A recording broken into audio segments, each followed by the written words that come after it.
Well, good evening, folks. We got Curtis in here, Skull Cortex. We got Dr. Ted from the Pond Handbook, the legend himself in person.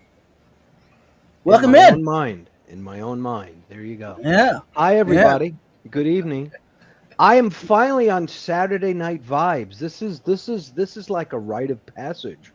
You know, I yeah, have to I have to mark this occasion some way. yeah. Um, This is like history in the making right here. you know, Tonight. I'm feeling special and hot and bothered right now. So what can I tell you? Whew, Ooh. whew. And I just saw Dee Dee's in the chat, so Well, hot and now bothered. I'm really hot and Hot bothered and because bothered Dee goes Dee's all the here. way Woo! around. Dee Dee. You know, can I just say Dee Dee should come with a warning label? That's all I'm gonna say about Dee Dee. She should come with a warning label on it. Yes, yes. I agree.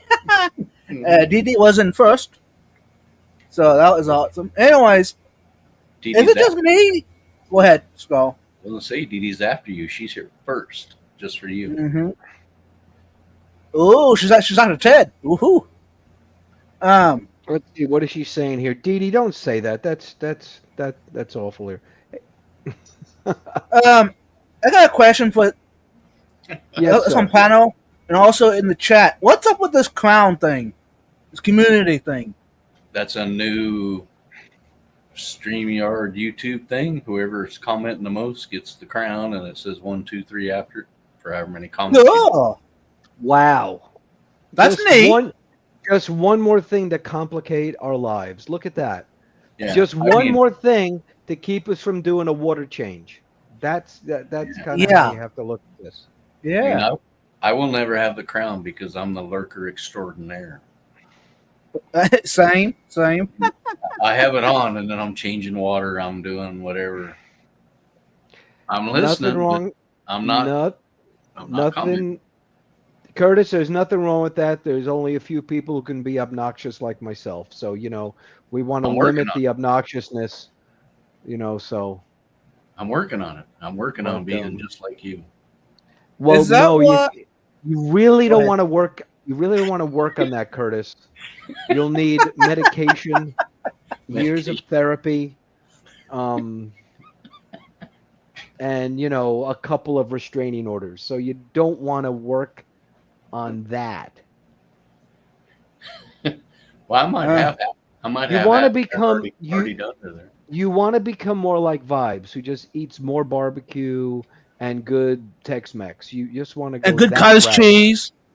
I was Oh, gonna say, okay, something. What is this with like cottage cheese now? I mean, can we just settle this now? The Yes. floor of hell, the floor of hell is lined with freaking cottage cheese. Okay, Curtis. I don't know about you. Are like you in this Vibes cottage cheese camp now too? it's all right. I'm What do you mean not. it's all right? I'm not going. I'm Cottage not looking cheese, for it, but if it's there, it's there.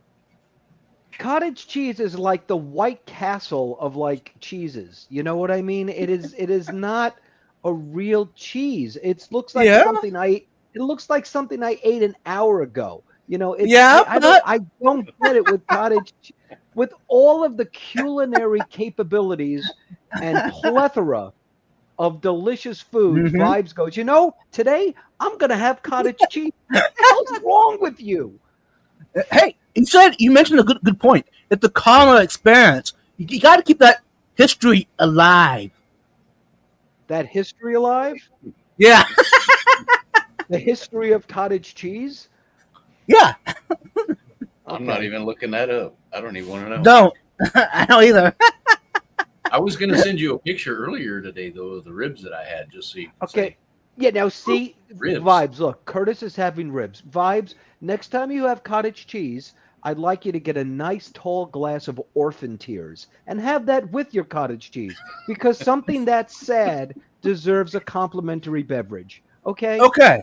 That's All right. that's that's just going to be my culinary tip for the evening.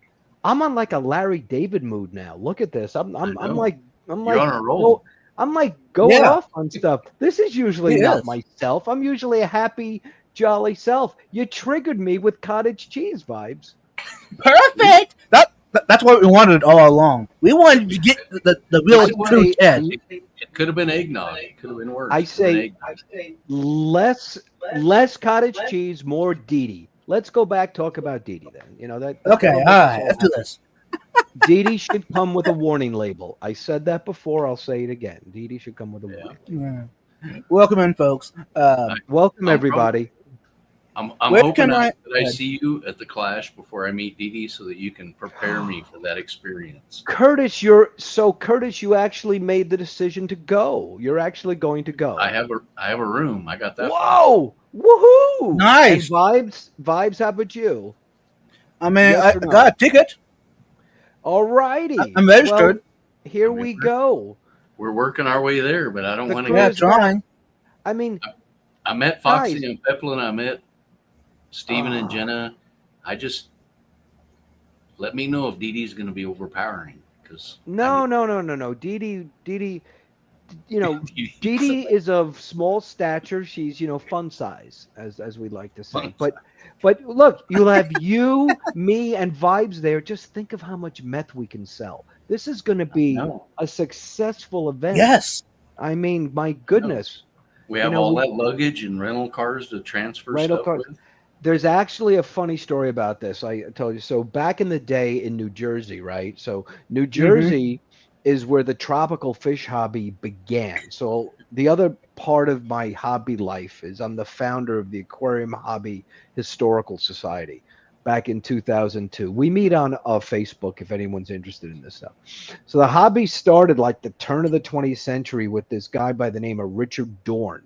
He was a customs agent in Montclair, New Jersey at the New York Customs House. So that's where the hobby started. So you had all these wholesalers when I was in the hobby in New Jersey, in Newark. They're like 4, 5, 6, 7, 8 wholesalers.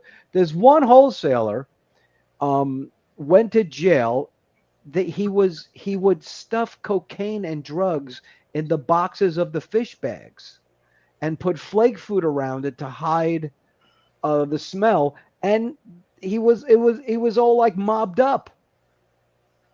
And he eventually went to jail in Philly back in the early 90s. That's a true story. So now remember, I am not advocating this as a business venture, but I'm just saying that's just a little juxtaposition story for you. Mhm. That was good. That was good. Wait, Has nothing to do with tub ponds. you hinted about a Pleco story though. Yeah. Oh, the Pleco story. Tell You want us to the hear the Pleco story. Pleco? Well, Yeah. Ali Shan is on the line here. That's Tom Yeah. Giluli. Yeah. Yeah. Amazing master aquarist. Him and I both know this story. So back in the day, so the Keystone Clashes show, it's like the only show left like in the Northeast. The organized hobby always used to be about fish shows. Every fall there'd be a fish show. So North Jersey Aquarium Society had a fish show once, and Chuck Davis, who's a legend in the field, brought in a Pleco, right?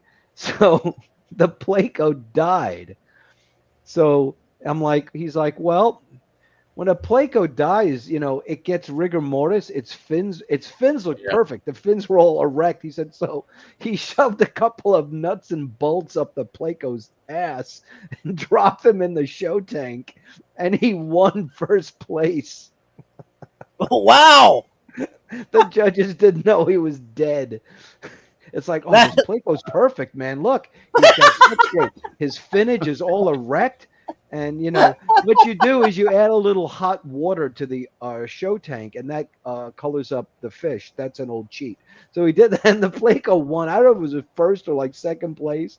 And it was dead.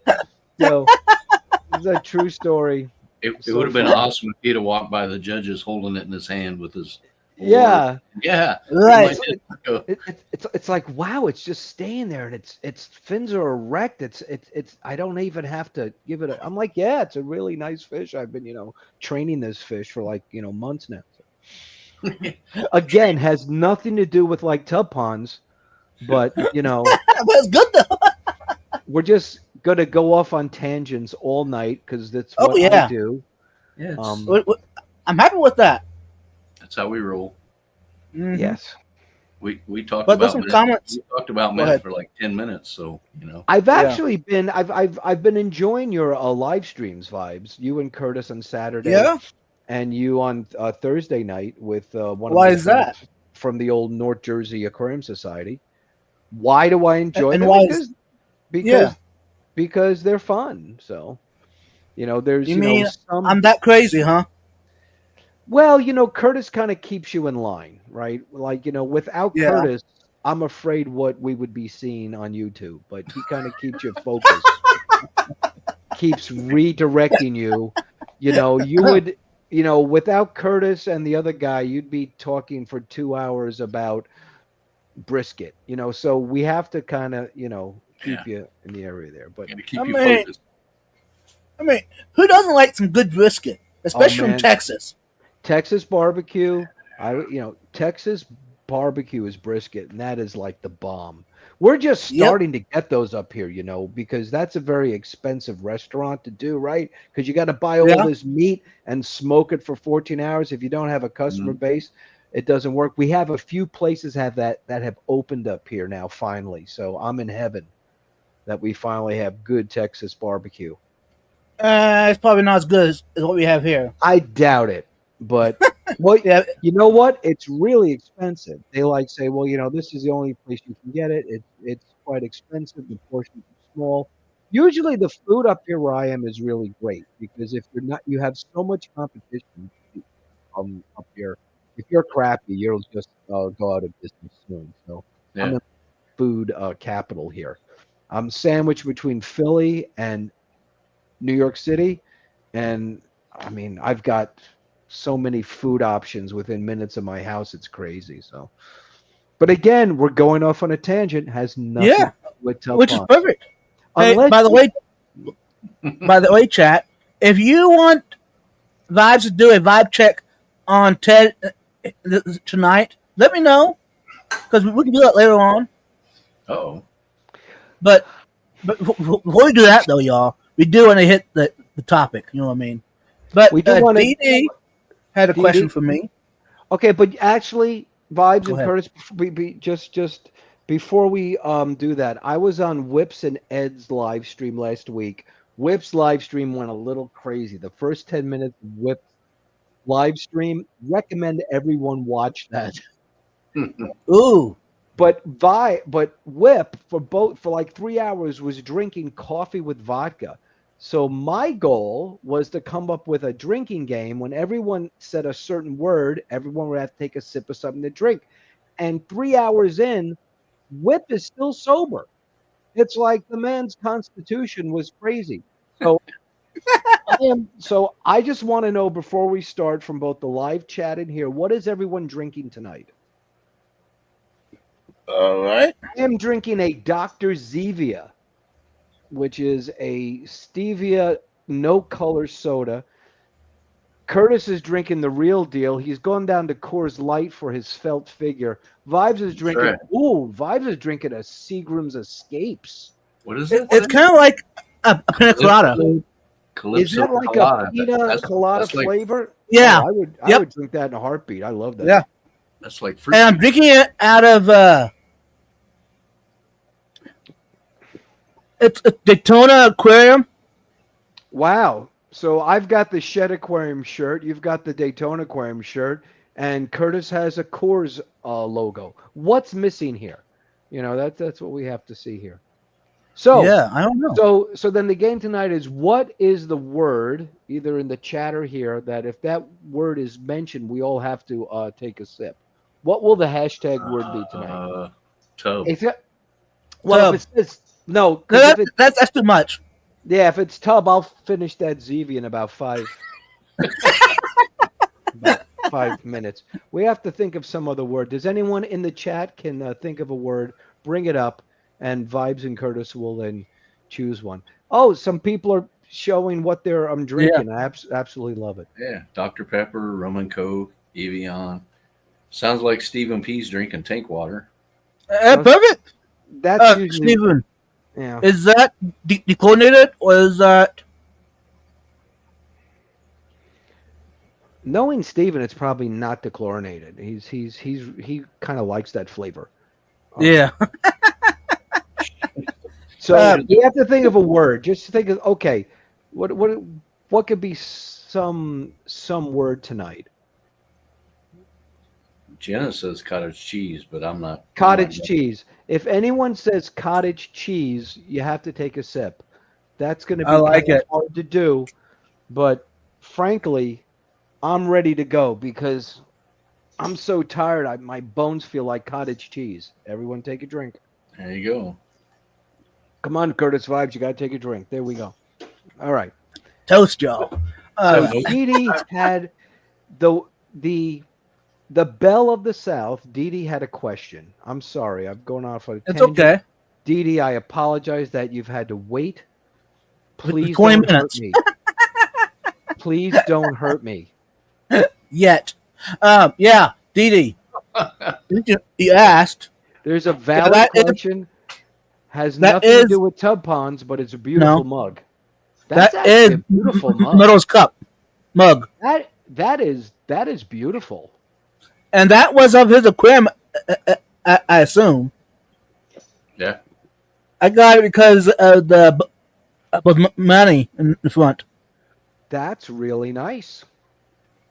And I was blessed with this set. Actually, I got some other stuff, but it was given to me on the Secret Santa thing. What's her name? Holly was my Secret Santa. Anyways, she was in UMP's live stream, and they did a giveaway, and she won, and she gave it to me. Well, that's mighty generous of her. I know. So I got a coffee cup, I got a T-shirt, I got a mouse pad. I think something else too. But yeah, that was awesome. And Jenna P has a question for Curtis. Vibes is going to stay in Curtis with Clash. If he wants Could to. you imagine? If he wants to. We probably never sleep. I mean, I got a Joe Price tag is staying in my room, so let's Could you All right, imagine? so have a sleepover. I think there's an IKEA on the way. You guys could pick up some bunk beds and just put them in the room. I got That worked. I got sleeping bags in my truck. All we need is a floor. Crazies, that's actually one thing about the Clash that I wish they did at the ACA convention and at CatCon. The big thing in CatCon is the vendors often not just set up in the vendor room, regular breeders set up in their hotel room, and they'll put them Right. all on one floor, and it's called like a Saturday night, or I think it's like Yeah. it's from a certain time, and you go in there. And there's guys with whole fish rooms in their room, and their families are in there. Some people are serving food, and it's off the hospitality room, and you just go down the hall from room to room. It's awesome, absolutely awesome, because they're all selling fish. It's just fish, and that would be cool to see at the Clash. But that has to be kind of a tradition that someone has to like start. But they put them all on one floor, so you just go down one hallway. Pretty neat. Yeah. But again, nothing to do with tub ponds. I know, but wait, since we are on a live stream, y'all, let's go ahead and do the participant list quick. And then we'll get to the tubs. How about that? Participants, there's 15 participants already in the chat. Dee Fenden, Weiwei, MNC, Vinonsky, Jenna P, S.E. Karihulis, Linda Worth, Renee DeQuare, Seville Steve, Alison, Stephen P, Fish from Link, Outcast Barbecue, Sunfish with Fish, and Lumi. Welcome in, y'all. Was that fast enough? Was that too slow? And Jeremy just popped in. Hey, Jeremy. Welcome in.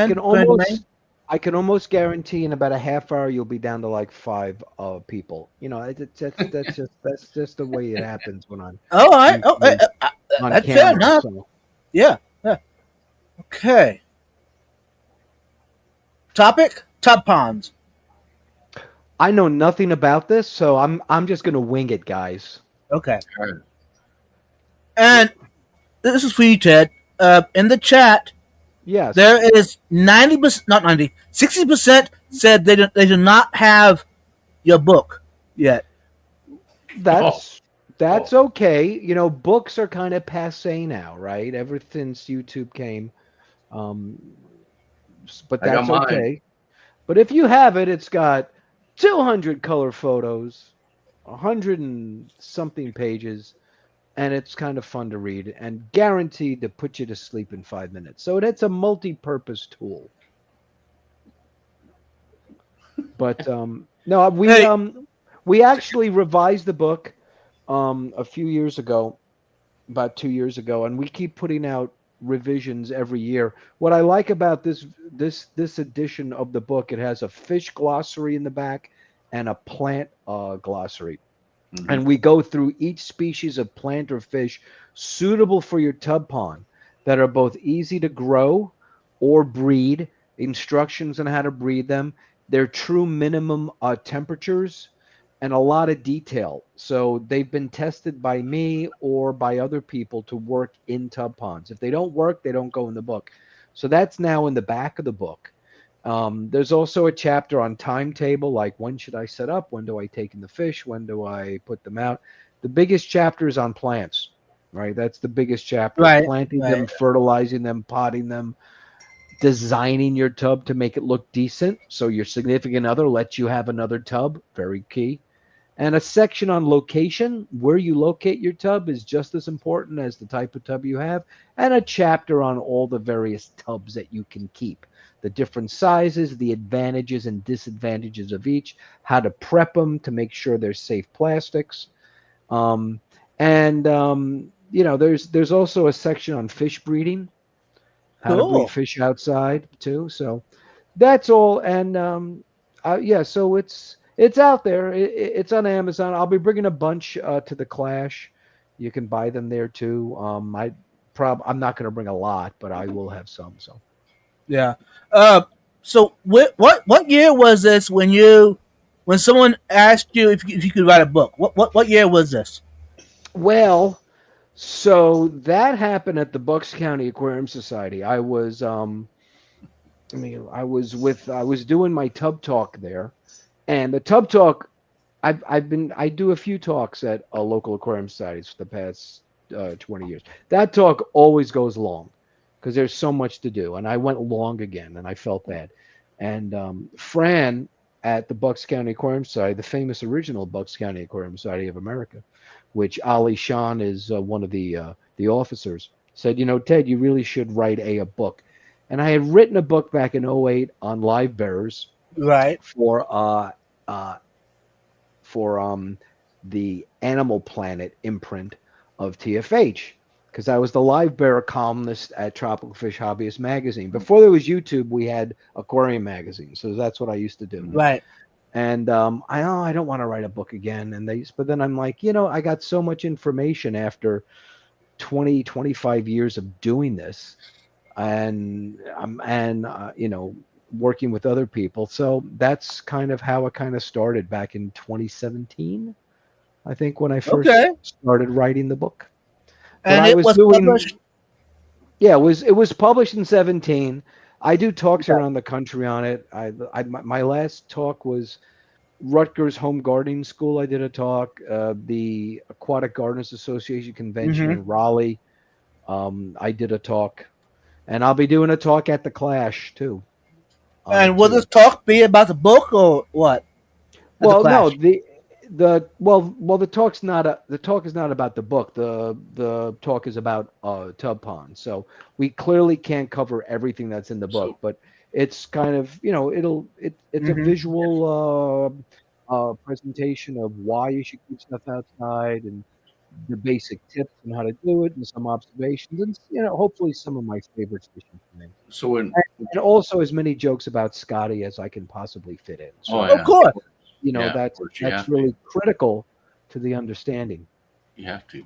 I'm just wondering if Vibe shows up to your talk and he's sitting there eating cottage cheese, will you throw his ass out? Well, Toast, y'all. so if he's eating cottage cheese, you know, I just have to, you know, Curtis, that's a very important safety tip you gave there. So remember, I will have the microphone. So if someone does something that I don't like, you know, You know, I'm kind of nervous about going to your talk because we've kind of why? we've kind of bannered back. We've kind of bannered back and forth a little bit, and I'm thinking I might get the Scotty treatment a little bit.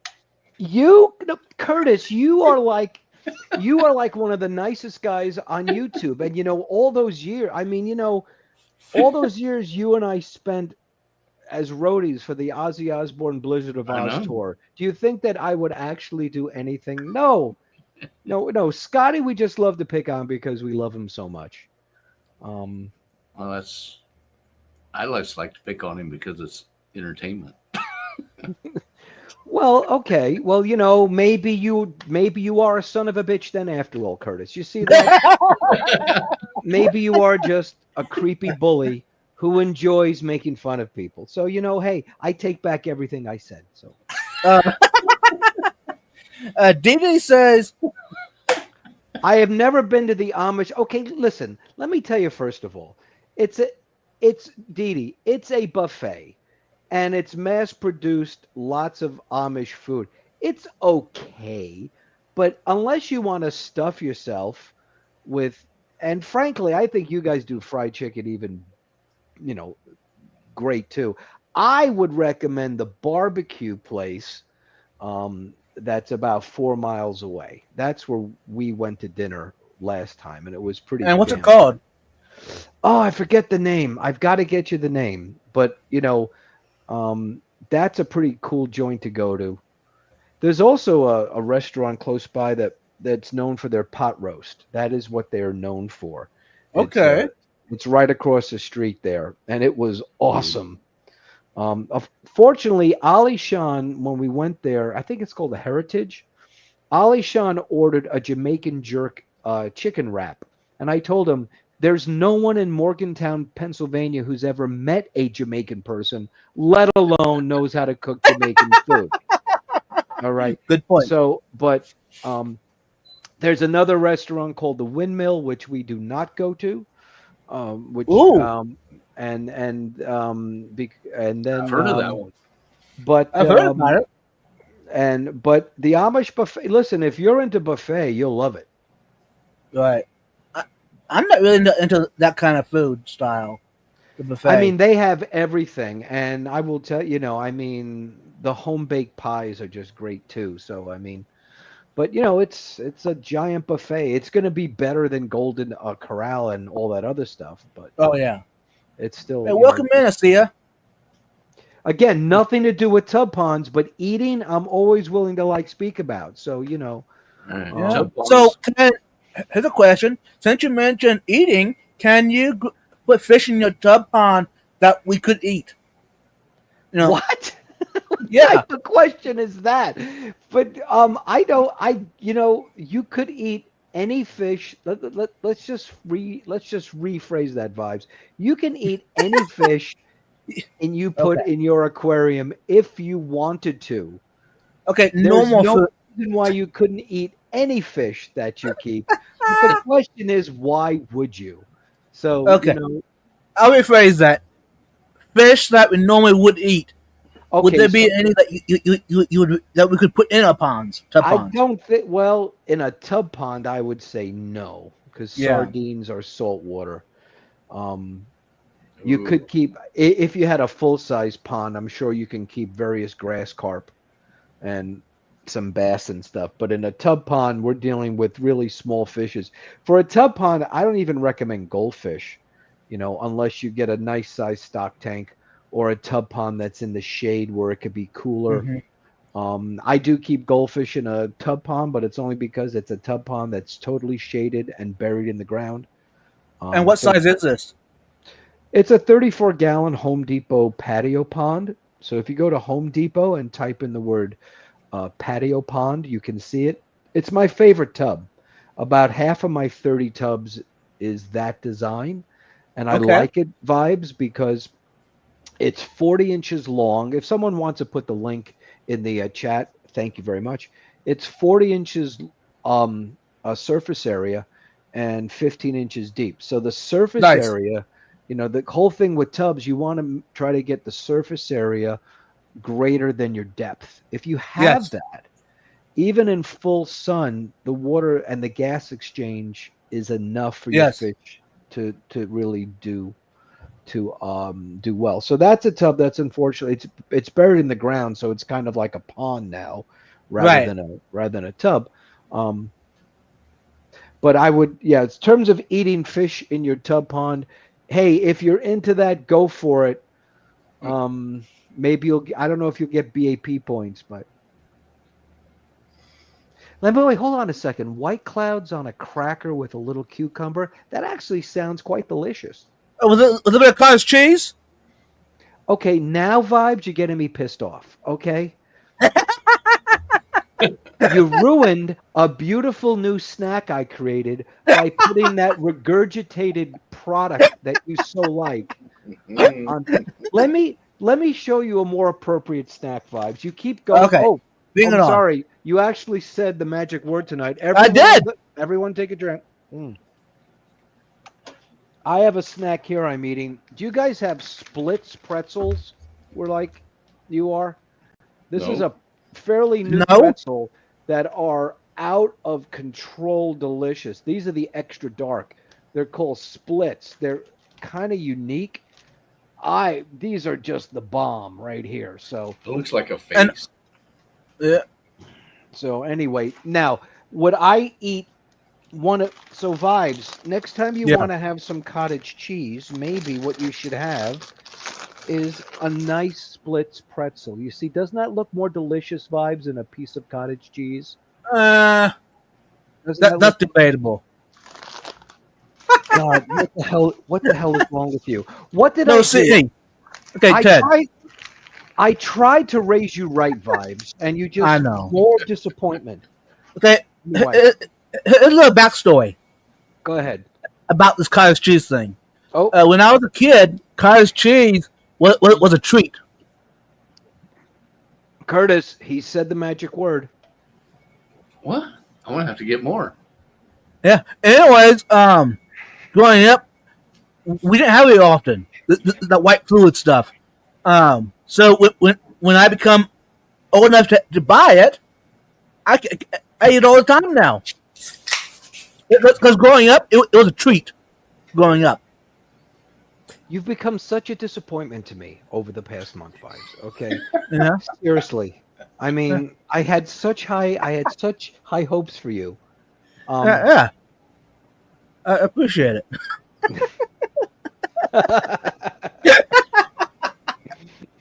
See, on to the next question. And there he goes.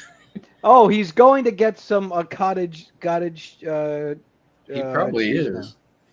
You know, Curtis, I'll never forget the first time Vibes talked about cottage cheese, but I'm trying to forget. You know, I'm trying there to he is. that memory. He's back because he had to take a spoonful of that disgusting substance. Yeah. We're on to the next question. Okay, folks, tonight the show is about tub ponds, believe it or not. We just haven't gotten there yet because it's gone full circle to everything from smuggling drugs into fish bags to cottage cheese. So now that we've covered the gamut of the Cyclopedia Britannica, let's talk about tub ponds. And someone put the link in. Well, thank you, Stephen P. Yeah, thanks, Stephen. And by the way, everyone, wish Stephen P. a happy belated birthday. I think the big 4-0 is here, and Jenna was there. Oh, Jenna, you have all my sympathy, man. All my sympathy, girl. Belated? No, isn't it coming up yet? His birthday? I think it is coming up. Yeah, but they're they're doing like an early celebration or something. Because I remember it's like June 21st, I think, maybe. Well, because it's a milestone, we're gonna do a month celebration of Stephen. I like this. I think Stephen P. deserves a month. You know, it's called the Stephen P. month. You know. Yeah, that'd be fair enough. Let's hashtag the Stephen P. month. So we have a question from Jenna, the lovely Jenna. I go to their YouTube for Stephen, but I stay for Jenna. That's what. How big of a tub pond would you need for farming eating-sized catfish? Well, Jenna, I would say you'd have to get one specifically, I'd say maybe like football field size, and that would be a lot of plastic. So I would have Steven work on the logistics of that. Um, um, Oh, he says you skipped his question. Uh-oh. what was well? I'll let you guys pick which of these which of these questions we go for, especially Yeah. ones that don't have to do with cottage cheese. Thank you, Toast, Joe. Curtis. Curtis, drink that Coors, man. Come on. Yeah, come on. Okay. There you go. Ted, do you ever sprinkle any prepared fish foods in your tubs? Of course I do. Yeah. So, one of the good things about tubs, and one of the reasons I always tell people, don't put out a second fish room when you do summer tubbing. Don't make more work for yourself. The summer, maybe if you're not really down south, but the summer for most of Americans should be enjoyed outside. So I tear down most of my fish room and put it outside. So if I go on vacation, I don't have to feed my fish, of course. There's microorganisms. If you set up your tubs a month to 2 months early, like in the spring, you'll have an infusoria and freshwater plankton in there, algae for the fish to eat. But I do put some prepared foods. If I'm trying to breed my fish, I'll do live or frozen. But I have found that dry food supplements, my plants actually do better. One years I was just feeding frozen foods to get my fish to breed. My plants didn't do as well, but when I fed them the dry foods like the flakes, they actually did a little better. It was kind of weird. This before I That's started interesting. really fertilizing them because I grow most of my marginals because I'm breeding fish. I'm growing them to extract nutrients from the water column. I'm not Right. growing them in pots with soil like Kelly Foreman. Her focus is just on plants, so she pots her plants in soil in Right. the in her tubs. I don't do that. I work with plants that'll grow in pea gravel. So, yeah, I if you go, listen, it's important to go outside every day and look at your tubs and enjoy them. To smell those water lilies, look at all the life that's in there, and when you're there, put a little flake food down. What I would recommend you don't do is keep your flake food or your dry food outside, even if it's in a shed. It gets Why so is that? humid because it gets so humid in the summer that stuff rots quickly. Fish food, any fish oil.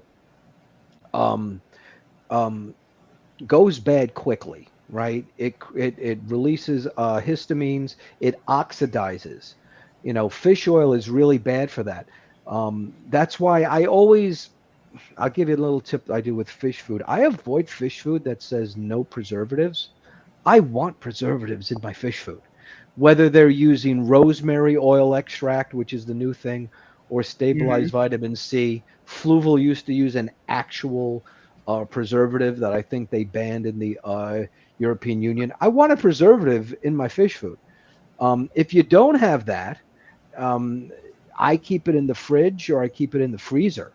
So if you're gonna, feed your tubs outside, keep your food inside where it'll stay dry. What I like to do with my fish food too, Vibes and Curtis, those little anti-moisture packets, anti-desiccant packets. They're made of silica gel, they're little white squares. You can buy them Yeah. like at Amazon. I'll take one of those. I'll tape it to the lid of my fish food container, and those go. And I have one in every one of my fish food containers just to keep the moisture out. That's cool. I didn't think about that. I like Yeah. that. Yeah. Fish food goes bad a lot quicker than people realize, and it goes bad before you smell it going bad, and then it releases histamines and it oxidizes quickly. So Yeah, I've got that question before because I have a refrigerator on my patio with my TV and everything. that sounds Random. awesome, actually. Random people open the door and they're like, "Yeah, you got all these fruity Seagrams and you got Coors Light." And they're like, "What the hell is this fish food doing in here?" And it was like, Hey, Curtis, can I get a 6-pack of Tetramin? Just pop one open for me. "Yeah, I'm gonna have one. I can hook you up. Yes. It's in that refrigerator outside." Yeah. I like it. I know nothing gets to it. It's the same temperature all the No, time. yeah. I keep all my fish food in the freezer now, but I have a second freezer downstairs, so I have room. If you only have one freezer and one fridge, it gets a little hard, but um, can I go off tangent and tell you my bulk fish food story from back in the day? Yeah, let's do it. So back in the day, before we had online fish dealers, you would pick up the fish magazines and go to the back, and there would be like these wholesalers. That fish place, which is near the Keystone Clash, by the way, and worth the visit if you're there, Yeah. and other places would advertise in the back, and it was a mail order company. And you get stuff at like wholesale prices. So one of them was called Aquatic Supply House. It was in Elmsford, New York, close by to where I live. So I would drive from the Bronx up there to get all my stuff. So they sell bulk fish food. The bulk, big bags of no-name flakes of all different colors and sizes. Mhm. Like, oh, that's cool. Well, I'm in there and I'm looking in the back and I'm seeing them do it. There's a hopper up on the roof, and they got kids there, and the flakes come down and they're taking their hands and bagging the food, and they go, "Oh, 5 o'clock, we gotta go," and they walk away. So the food is out there, stayed out there. So who knows? That food is starting to oxidize. It's out in the open. So I tend to only buy food that's made by the manufacturer. I want it hermetically sealed. As soon as that opens, the oxidation process starts on fish oils. So Right. after I saw that happen back in the 80s, I'm like, yeah, I'm not buying bulk food anymore. Now, that doesn't mean bulk foods aren't good. There's some people maybe do bulk foods the right way but I don't want stuff opened and repackaged. I want it when it's made to go in the package and it's sealed. Mhm. As soon as you do that process, the oxidation begins. Again, we're going off on tangents a bit, but Stephen Right. asked a Oh yeah. question about dry foods, and I'm sorry, everyone. I know we're supposed to be answering questions about Yeah. Tub Ponds. I But- We're apologize. talking dry foods. What's At your- least we're not talking about cottage cheese anymore. yeah. There we go. Okay. Thank What you. is your, what is your go-to live food? Do you Oh have a my live good. food? Well, listen, baby brine shrimp is a near complete food, right, in terms of the amino acid Right. profile. But I'm often too lazy to hatch it. If I get frozen, the big thing that Mike Helwig and Gary Lang taught us years ago, and Mike did his live food book, and him and Gary Lang did all the experiments, is that adult brine shrimp is pretty nutritionally bankrupt, with the exception of the chitin that's in it to help your fins finnage. You really got to have the baby brine. So I'll get frozen baby brine. I'll hatch brine shrimp. I have a passive brine shrimp hatcher, which doesn't use any heat or any air bubbler. Or I'll get some of the Ocean Nutrition brine that comes in a bottle. It's Mhm. actually newly hatched brine shrimp. It's not alive anymore, but it's packed real thick into a bottle in a saline type of solution. When you open it, you have to keep it in the fridge and use it in about 1 month. That stuff's great.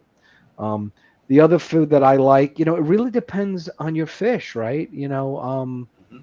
Krill, everyone seems to like. One food I'm really getting into now, Adam's Pet Safari, which is an independent pet shop in Chester, New Jersey here.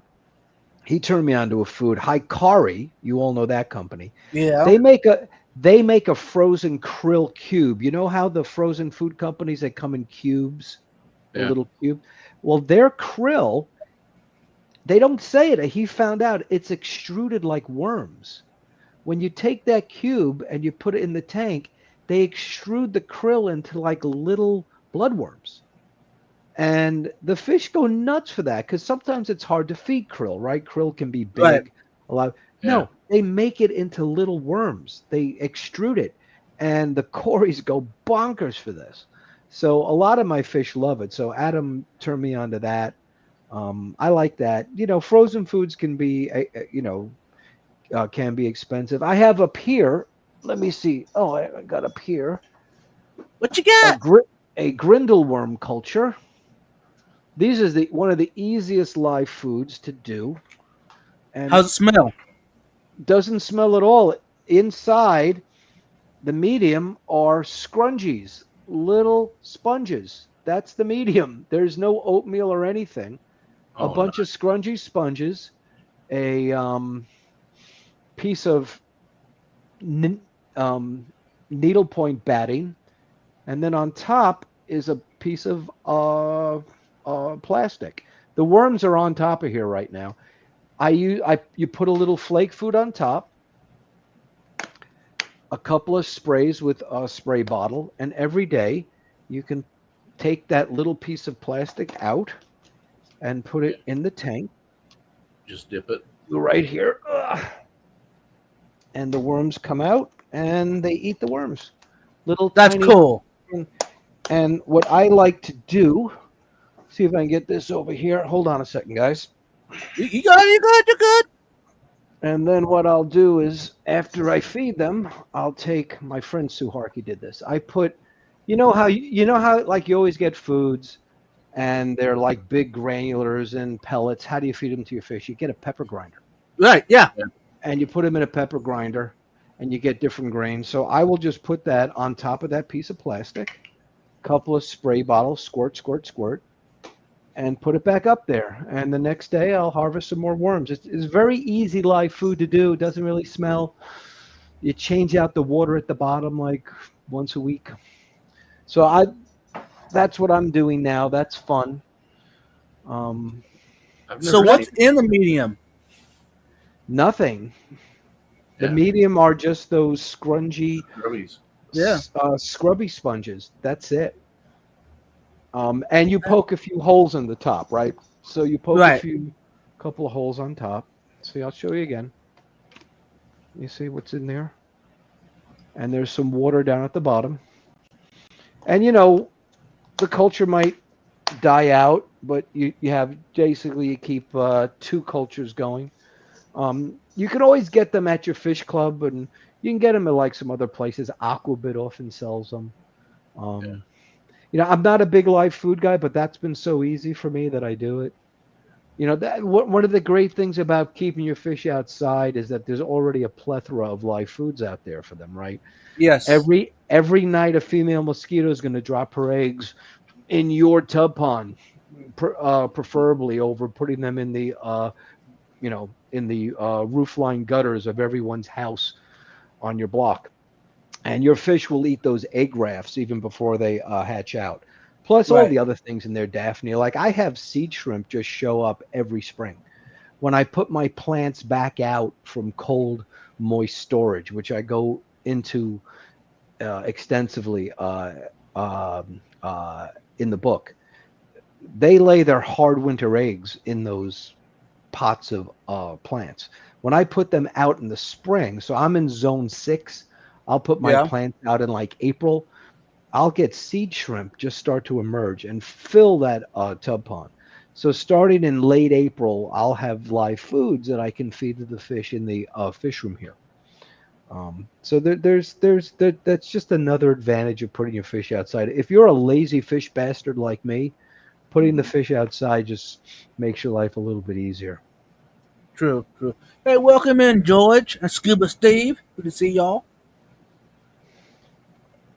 What I like, And what I George like, says, yeah, you feed some. Oh, here we go again. "Here we There go you again." go.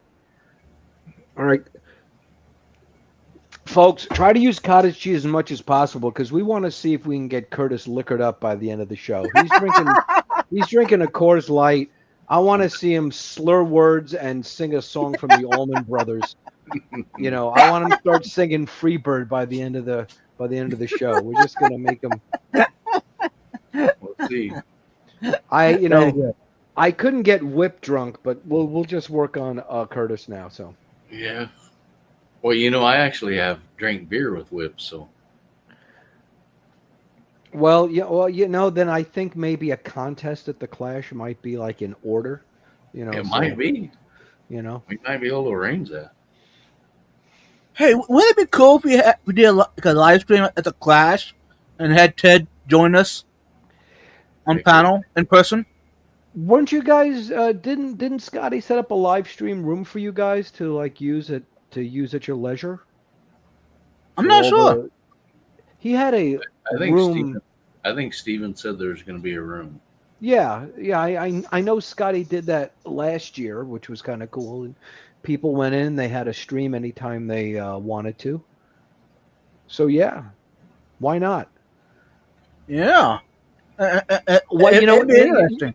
you know, Vibes, I would do it after the hospitality room closes, and then you guys do your live stream all liquored up. I think that would get a lot of replays.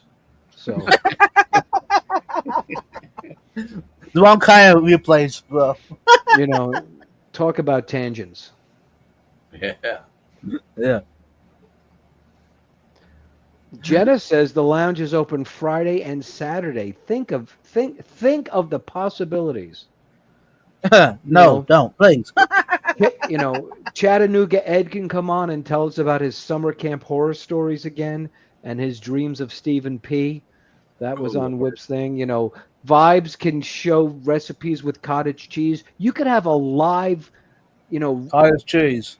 recipe thing of how you different. You know, there's so many possibilities here. True.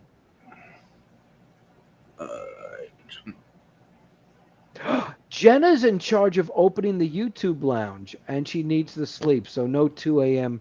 YouTube lounge. Okay, Jenna, but Jenna, you just ruined the whole thing.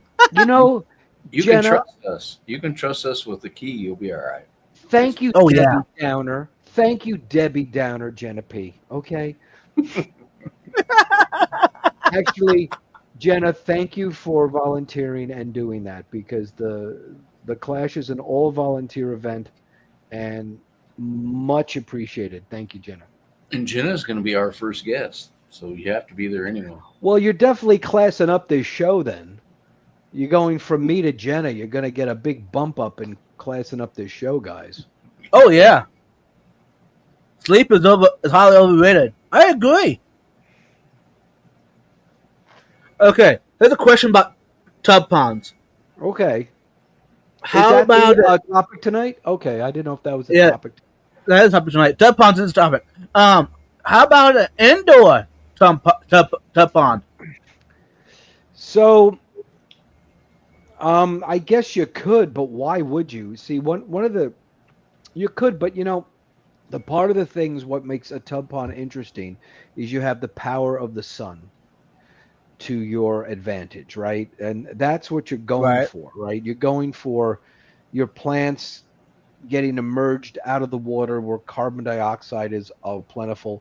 You have natural sunlight. Your fish, your plants, the microorganisms, they have evolved to be outside, Right. not inside. When we keep our fish and our plants in this room here, we're basically keeping a laboratory, right? These are laboratory controlled conditions. You are Mother Nature when you have a fish room. Right? So this is what I- right? We are controlling the light, and we make them go on suddenly and go off in a certain spectrum. Your fish have not evolved to that. Your plants have not evolved to that. Your bacteria has not evolved to that. We control the heat. We make it constant. In nature, it's not constant. We control the water changes. That doesn't happen in nature. Mother Nature doesn't siphon out the lake, by the way. We control Nope. when fed.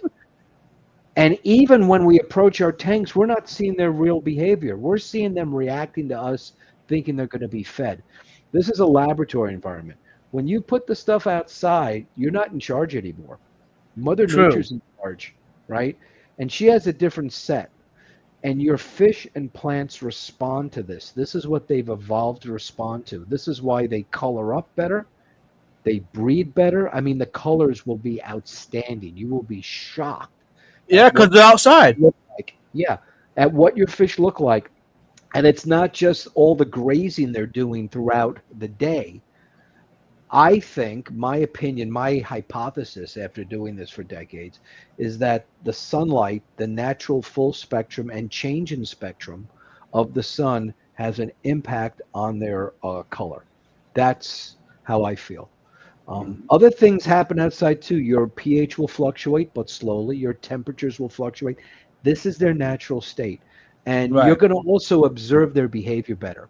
Because when you come up to your tub, not your pond, but your tub, the fish's eyes are on the side of their heads unless they're a flounder. They don't see you coming. So they're not behaving like you're going to feed them. You get to witness what their behavior is really like. If you've ever put a hidden camera in your fish room and watched it from another room, you'll see different fish than you see when you're in the room, right? They're not Right. behaving like they're going to be fed. Now they're doing their natural behavior.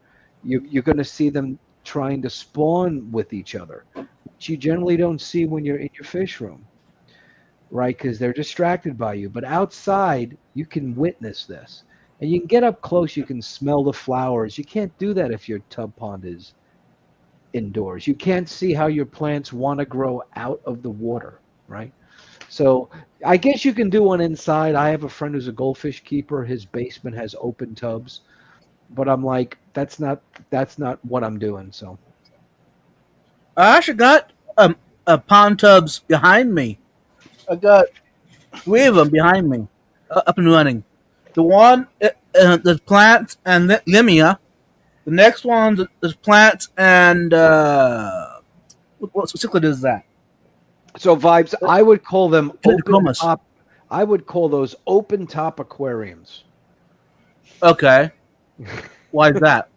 because they're not outside. Yeah, but they still get whatever just my bugs bias. get in the house.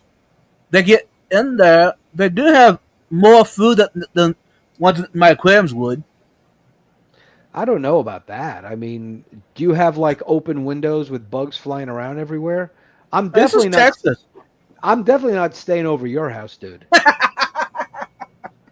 I mean, Hey, but this is Texas though. Vibes. We put some. we have a lot of Vibes. Put some screens on the windows, man. I mean, yeah, but seriously. see, these critters in Texas are tough. Well, that's true. It doesn't stopping them. No, that's true. Yeah. So, I mean, on a regular summer's evening in my house, there's going to be mosquitoes. Really. Yeah. So You need to. there's good chance those mosquitoes are laying eggs. Well, And yeah. Well, Yeah, I'm not I staying wouldn't at your house. recommend that for most people, though, Vibes. I think that is more of a Vibes specialty product. yeah. But I probably wouldn't advise that. So, Okay. But but I have noticed some different. You mentioned some aspects about how the fish look at you. I've noticed some different things in those tubs behind me than in my aquariums. yeah. Yep. I They would think so. I they mean, remind me of the ones outside. Yeah. right, because, they're not conditioned to respond to you seeing you, right? That's what I'm saying. Always, if you can ever set up a camera in your fish room and focus on a certain tank, you'd be really interested to see the behaviors that you see in your fish when you're not in the room. It's actually really neat. Cool. So I got a little distracted. Well, that's because you're distracted because you're thinking of cottage cheese Vibes. Oh, Uh huh. We're trying to get the skull boozed up tonight. We're got it. definitely going to get Curtis so liquored up that Gotta he's wait. even going to that he's actually not only going to eat cottage cheese, he's going to rub it into his scalp. It's going to be amazing. So stick around to the end of the show because we're shooting for that. That's our goal. Yeah. Be Exactly. positive. And for those that don't know, if you want to get your book, your Pond Tub book by Dr. Ted, Amazon has them available, soft cover and hardcover available. So, 200 color photos. yep. and I'll be honest, Ted, Fish I have not read the compendium book yet. document. Well, of course not, because people don't read anymore. But I think that if you go out, but the book has been designed not as just a narrative. You can just go to it as a reference source, right? So you're like, what fish am I True. going to work on?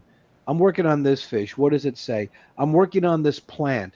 What does it say about this plant? Because especially with like pond plants, some of the information on the internet is terrible. They just copy stuff from other sources. Even and as you guys know, fish information out there is bad too. So sometimes going to a source that's been researched. I pride myself on researching things. That's what I used to do for a living. And so stuff in there I think you can see as a reliable source. Yep. Perhaps a tub full of cottage cheese. Dee Dee's working on it. Dee Dee's working Yeah, on it. she's definitely trying to Cottage have. cheese wrestling. Okay, so Dee, who would you want in that pit of the cottage cheese? That's what I want to know. And I would think we could do we can take. We have to have Scotty if wagering is allowed at the Clash. I hope it is. So Well, big- behind the scenes, we can wager all we want, right? yeah, we get a big, that big Rubbermaid the largest tub you can get is the Rubbermaid 300-gallon, or is it no? It's a 600-gallon Yeah. Rubbermaid stock tank, which you can make into just fill it with cottage cheese and then you could. Yeah. Come on, Curtis. Come on. Come I'm on. I'm laughing at Dee Dee saying she's going to take Stephen P. D versus Stephen P. in a 600-gallon stock tank of cottage cheese. This show has really taken an interesting turn. Granted, Yeah. I would pay double registration to see that, but still, it's taken an interesting turn. Yeah. So, what's your favorite pond plant? My favorite pond plant would have to be a pickerel rush because it's not only native to North America, but it has a long blooming season. So it'll bloom for me. I'm in zone 6. So the USDA has planting zones. When you buy a plant at a garden center, it tells you the zone. And the zone tells you, can that plant withstand the usual winter in your neighborhood? And the book also has the chart. Thank you, Vibes. Thank you. So pickerel is really hardy. It can be found from Mexico to parts of Canada. It'll flower. It's a great filter. It's been shown to remove pollutants and heavy metals from water. So it'll filter your tub. It'll flower in plain gravel with just a little flake food to your fish. If you have goldfish or koi, it'll turn into a monster plant. If you plant it in soil like Dr. Foreman does, it'll be really big with flowers. It's got a nice root system, so it could act as a spawning medium, or a fish could pick on the roots. And you could grow this thing, Vibes, because it grows with the trailing rhizome. I'll show you the pot that I use, Vibes. So I grow pickerel in these. This is a 7-inch pond basket. Yeah, so these pond baskets. The same ones I use for my DIY floating baskets. Oh, okay. So Same. You use the 7-inch Vibe? Yeah. Yeah, so this is the 7-inch. They're a little hard to find, but you can find them at pond stores. They're usually cheaper at a pond store. But a pickerel grows, its rhizome creeps. So you can keep it in a shallow basket on a shelf. It can go down to 12 inches deep. It'll grow even in the shade or in sun. Very versatile plant. And it grows native all around, but I would recommend you get one from a garden center because those have been acclimated for pond life. So a flowering pickerel rush would probably be my favorite. I keep 6 different cultivars of those that I've collected over the years. And I try to keep one in almost every tub because it's nice to have some flowers now and then, right? Right. And but you can literally grow that thing by just putting a rock on top of it. You know, Right. that's how durable it is. It's a very ancient plant. It's related to water hyacinth, believe it or not. Because Yeah. So can these be easily propagated? oh, very easily. All you do is you snap off. You So can the same just idea as water lilies. well, much easier.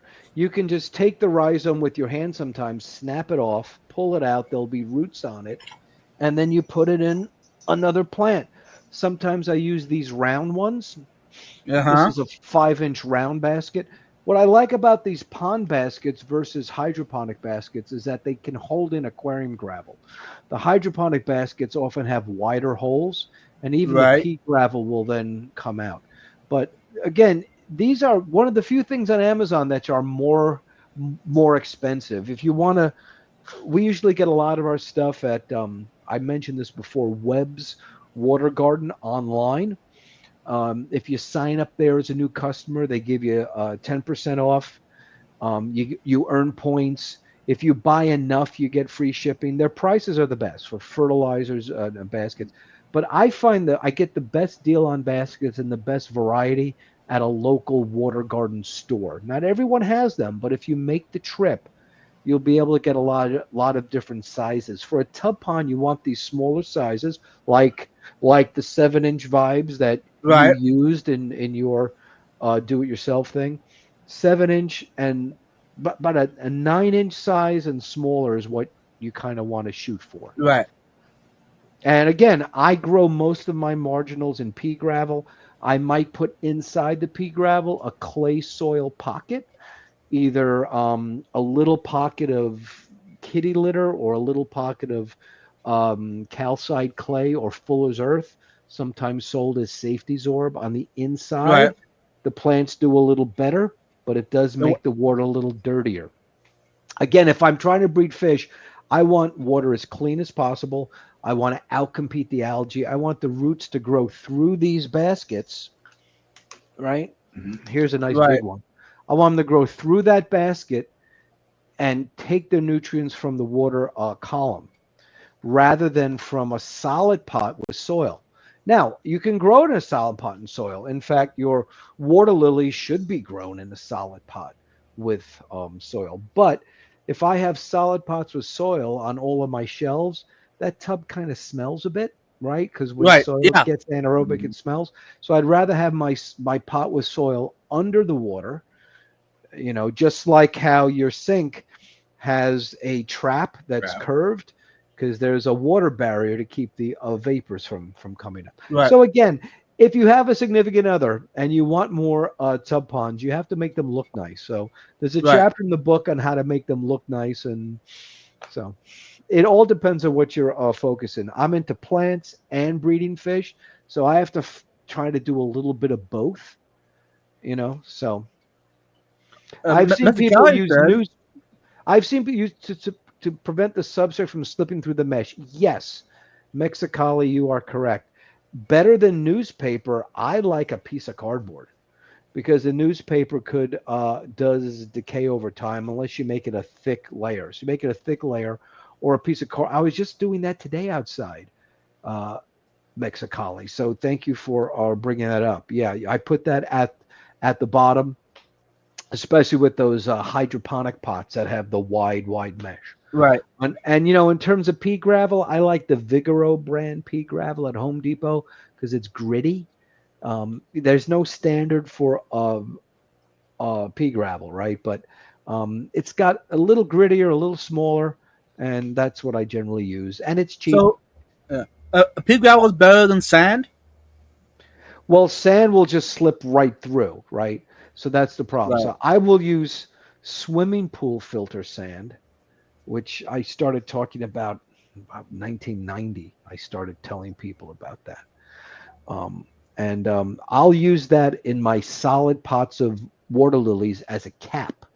Usually, when I plant a water lily, it goes into the book. I have a layer cake type of method, and I'll show a picture of this when I'm at the Clash, and the top layer will be swimming pool filter sand as a cap, and then pea gravel on top. And that's the only time I will really use that, because it'll go right through the mesh. Right. Eddie uses cottage cheese as a substrate for his plants. Okay. Come on, Curtis. There you go. There we got it. There we go. All right. Hashtag get Curtis drunk. There Yeah. we go. Could you keep some type of warm culture and cottage cheese? Come on, Curtis. What's that? Oh, Jenna. No. Come on. I want to see a real sip there. So, is there a warm culture that would thrive in cottage cheese? He said the word. Next question, please. We have to give Curtis's liver a break. Yeah. His liver has to take a break a second. It's Here. completely worked out over the years. No, the this best. is true. Curtis's liver has a 6-pack of abs. That's how Yeah. much he's worked that liver. It's got a 6-pack. I have.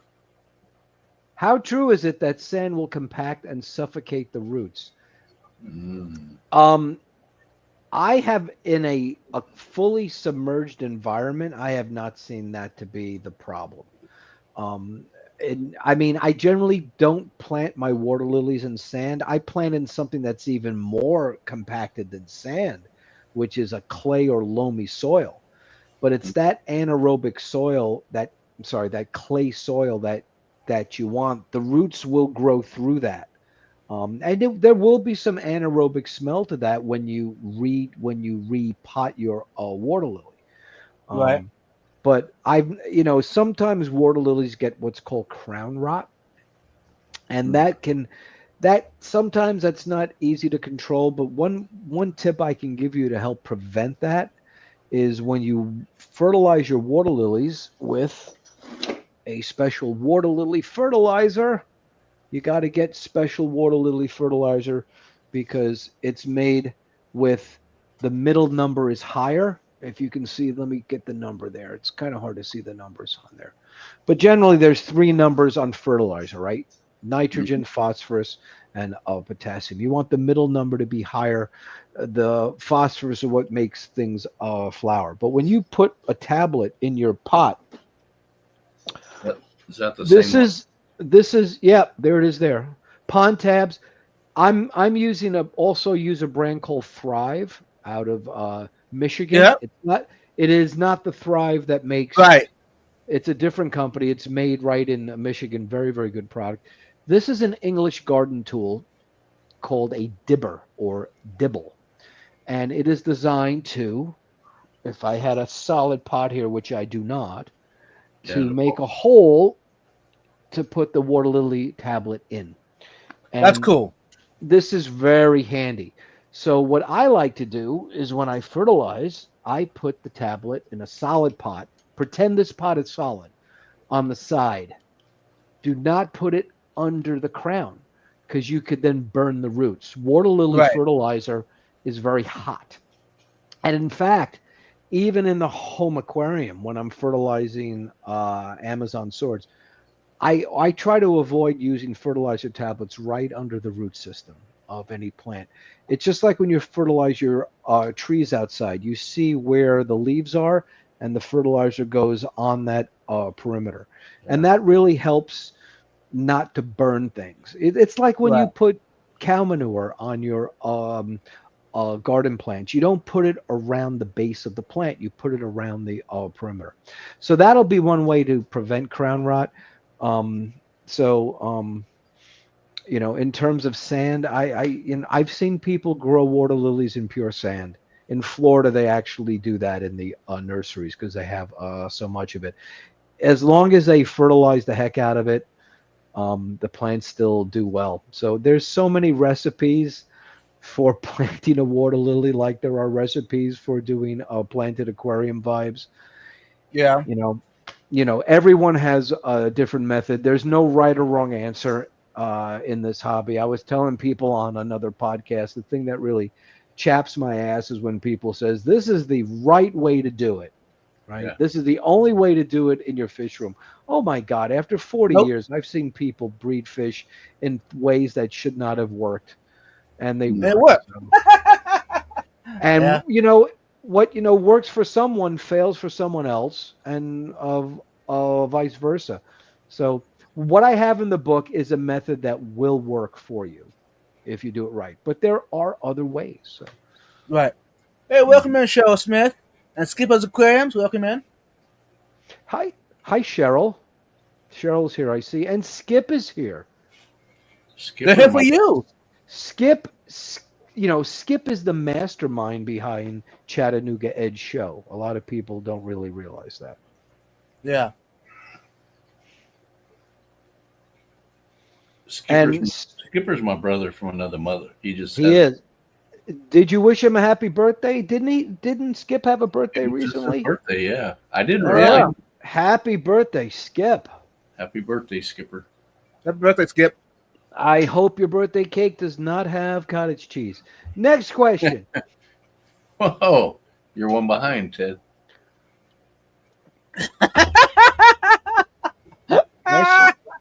Hashtag get Curtis liquored up. Okay, here we go. Yeah. So, do you cover your summer tubs or your tub ponds? Do I cover them when? You mean when the season's over? Can someone be more No. specific in that question, please? To keep out birds. No, because then that would defeat the purpose. Oh, I'm sorry. You mean cover them with like mesh? Yeah, Netting or netting. something? Yeah. Well, I have not found. So we have blue heron here, who will. They're one of the few birds that will kill a fish and not eat it. They'll just kill Right. it and fly away. That's their behavior. They don't go after my tubs. I've never had them go after my tubs. I think because the fish are too small, or I'm keeping aquarium fish. If I True. was keeping goldfish or koi, then maybe. They don't fly in my area because even though I have a lot of lakes in my town, I'm not next to a lake. So heron generally are not part of my habitat in my backyard. So I don't cover them. What's nice actually is having the birds, when like we have a drought, and I know, vibes down in Texas, that's not an uncommon thing for you guys to Right. have. Nice to have the tub ponds. You come out in the morning, you see the birds. They use that to take a little drink. One Yes. will even sit. So those Home Depot patio ponds that I said before, they have 3 shelves on them for shallow water marginal plants, which is a nice feature. Some aquatic plants need to be raised up. These have shelves. So a bird will sit into a little pond basket that's right under the water and use it as like a bird bath sometimes when it's a real drought type of condition. So you're helping the habitat by having your tub ponds there. So I wouldn't want that covered. I actually want to see that bird out there. So again, another long-winded answer, which should have been a very quick type of response. My apologies. No, it's good. Hey, welcome in, Jake and Katie and River. Good to see y'all. So, do you add any bird baths to your tub ponds? Do I add a bird bath to the tub pond? Yeah. That would be redundant because they already use it as one. But no, I mean, I don't get a lot of birds coming, unless we have a drought condition here. Mm-hmm. No, a bird bath is a whole separate type of. I guess you can call it a tub if you wanted to. Yeah. Basically, in my big pond, I got a spot that is shallow water, and Yeah. I've seen many evenings and mornings birds will be out there bathing in it. Oh, that's great. Yeah. Yeah. So it's a bird bath in the pond. Right, and you're helping to support the bird environment that way. Right. I wish people would keep less outdoor cats, and then the bird environment would do the bird populations would do a lot better, but unfortunately, we Yeah. can't keep people from really doing that. Birds eat it. Cats eat a tremendous amount of birds. There was a study done in the UK about 30 years ago. Again, I'm going off on tangents as the Cliff Yeah. Clavin of Fish Fam. I think I am. Where they researched, they counted the number of birds in an English village in the UK, and they released some feral cats or wild outdoor cats, and they noticed the bird populations dropping precipitously because of that. So, you know, there's a real benefit to having indoor cats, I think, because, you know, we want to keep our bird populations up there, and the bird populations are going down because the habitats are being Right. destroyed for housing and other things, and there's not a lot of undergrowth anymore because the deer have Mhm. destroyed most of our forests. But again, we're going off on tangents again, guys. This is all because you brought up cottage cheese vibes when you started this talk.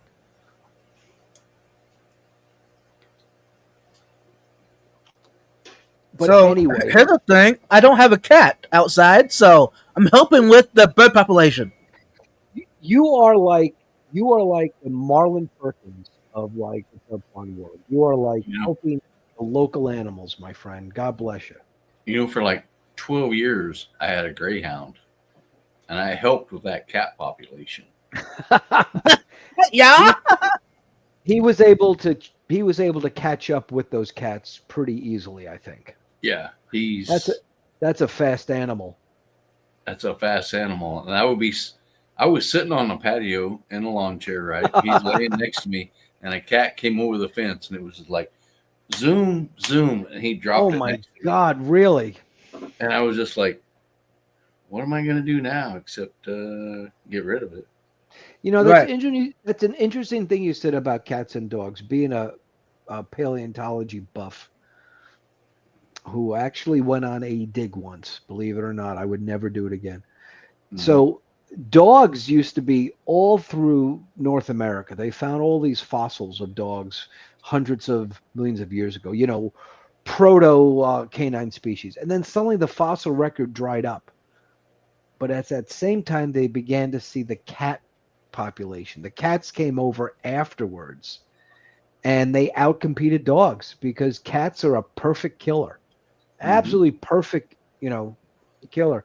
And they said because of that, when they saw the later fossils, the dogs started to develop longer snouts so they could smell their prey farther away. They had to do more effort to get their prey because of cats. So that's a theory that dogs evolved the way they did because cats came in and outcompeted them. So there's a little fun fact today that has nothing to do with tub ponds. Right. So we need So some do tub you do? questions. I was wondering if you do any local Speaking of dogs, collecting. mine are still outside. Do Okay. we do, Do you do any local collecting or for your pod tubs? Yeah, I'm next to a nice stream, so I have one tub that has all plants that I've collected from there. I've gone kayaking and I've collected plants from the Passaic River. I have another tub pond with just those plants. I don't do any fish collecting. We do have a native killifish up here, but I haven't done any of that. And why Um, is that? I'm just not into it. I'm into tropical fish, right? So Yeah. I'm into or as we used to call them back, or they called them back in the 20s, exotic fish or toy fish. That's what they used to call the hobby, the Yeah. toy fish hobby. Believe Yeah. it or not. I, I I got a 300-gallon pond tub outside, and that's all native fish Oh, that that's I've kept awesome. locally. Yeah. Well, Texas has some cool stuff. I when I was in now you're in the Dallas area, right, No, Vibes? Austin. Oh, Austin. Okay. When I was at the American Library Association convention in San Antonio, Which Charles that's Clapp, yep. yeah, Charles Clapsaddle ran a collection trip, and we were collecting there. He brought us to the place where we can get Passelia formosa, which is the molly that clones itself. It's an all-female species of Right. molly, and that was one site where its native population with is. I was thrilled. Back then, you can bring fish on the plane a lot easier. So Yeah. you have some cool fish down there, from native mollies to bluegills and Yeah. native gillies, and a lot of cool stuff. Yeah. I got the silverhead mollies out there. I got some daughters, green Yeah, throat daughters. I got some killies. I nice. got some sunfish. I got the grass shrimp or the ghost shrimp. Oh, okay. What else did I got out there? There's another species that is a new one to me. I've been asking Mhm. around, and people don't know what it is yet. So I got that out there doing its thing. So You have some species of wild gambusia yes, live bearers in Texas, which are quite rare as yeah, well. So there's some cool fish there. yeah. All my that's a good point. Do your tub ponds have kombucha at all? And Well, we call them dambusia, right? Because rather than gambusia, dambusia. No, they're kind of dull. They actually release gambusia here for mosquito control. Still, they breed them in a state fish hatchery and release them. It's a pretty bad idea because they'll also eat the eggs of native fish. yes, They're really shredders. I mean, I collected them in Florida and put them in a tank with cichlids, and the cichlids were cowering in the corner because they just shred the thing. They're nasty little suckers. Um, so Gambusia, uh, Gambusia, Brachyraphis, and Balanesix are all in the same family. Those are okay, all predatory carnivore piscivore live bearers, which have a lot of attitude. So if right. you want to see an ambush predator type of fish, any of the fish in those three families, three genera do well for you. So Right. I'm an old live bearer guy. So if you want to talk live bearers, I'll just go off Yeah. on a tangent here. So can Gambusia and guppies breed together? No, No, they do not. and One the is a Pasilia and one is a Gambusia. Hmm. gambusi will probably kill the guppies. So Oh yeah. No. Hey, Zen Ginger, welcome in. Father Aquatics, welcome in. Zen Ginger is here, who I heard that Stephen P. on the Discord side, I saw a photo. They actually met Zen Ginger in the flesh. We have a Stephen, Jenna, and Zen Ginger fish fam photo. I I saw thought that. that was I thought that was really, really cool. And Cool. surprisingly, Zen Ginger is still on the site even after that encounter with Stephen. So, Oh wow. Now that's you know, amazing. I didn't expect that one, but All right. Hey y'all, I'm gonna have to take a little break. Um, so I guess Skull and Ted is gonna run the show for a little bit. I'll be right okay, back. okay. All right, we're in trouble now. We're in trouble now. I'm still here Oh, looking. oh, he's okay. Vibes is still lurking, which means he has to have his cottage cheese break there. Yeah, he just didn't want you What to see it because we'd make fun of him. So what did I just say, Curtis? I know. We go there. Hashtag get Curtis drunk. Okay.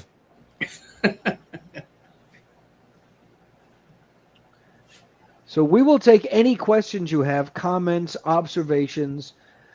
Harassment is always welcome, and trash talk is encouraged. Hmm. And we have the right people in the chat. I mean, We Zen's in the certainly chat. do. I mean, we have some bruisers here. Jorge's in the chat. I'm sure they can talk some crap. How many people are online with us now, Curtis? 20. 20. Okay.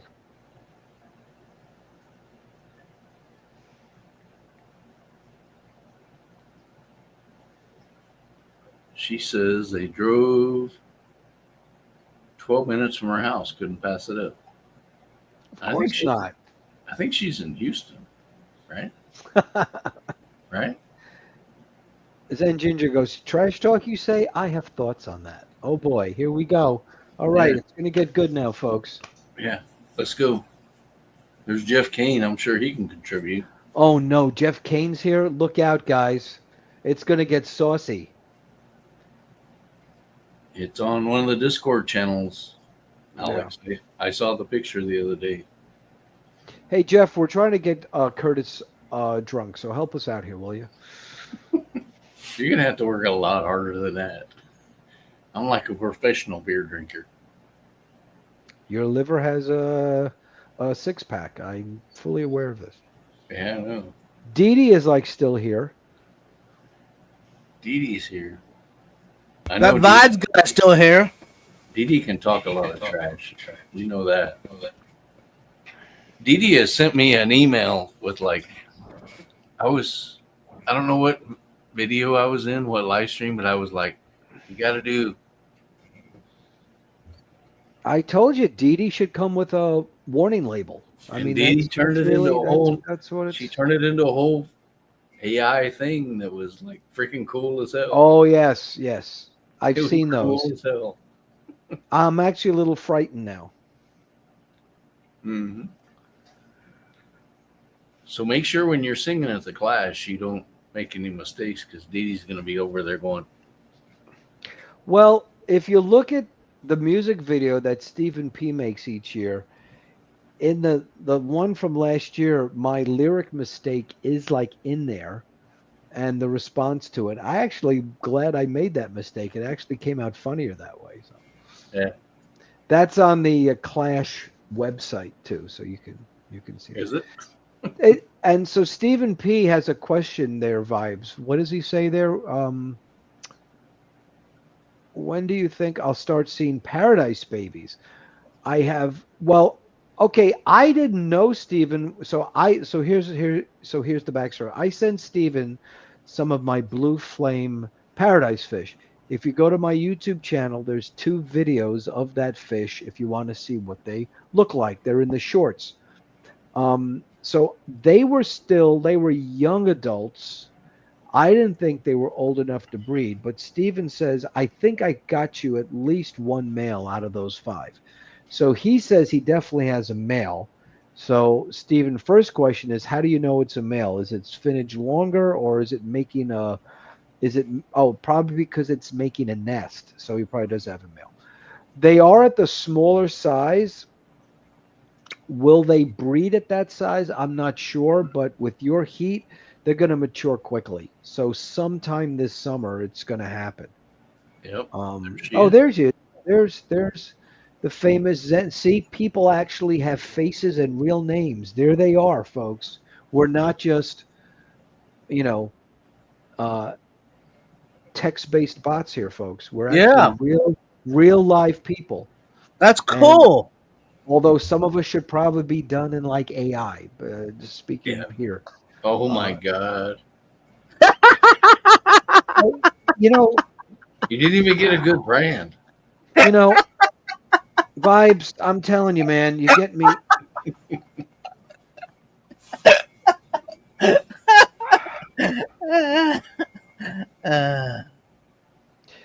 Vibes, God, man, Vibes, I don't know what your problem is, but I guess it's hard to pronounce. That's all I just want to say. I mean,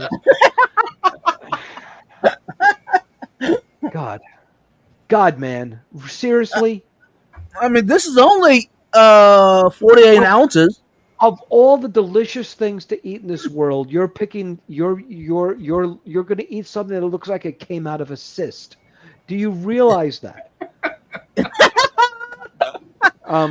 So anyway, so the question Moving on. was what was so going back to Stephen's question, I would say, Stephen, I don't know. If they started building a nest, sometimes they do that just to feel comfortable, but that's a pretty good sign.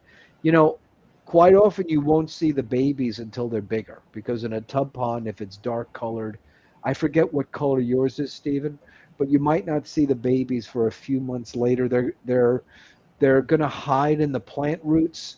If you have a lot of floating plants and water hyacinth or things like that, that's a good space for them to hide from their parents.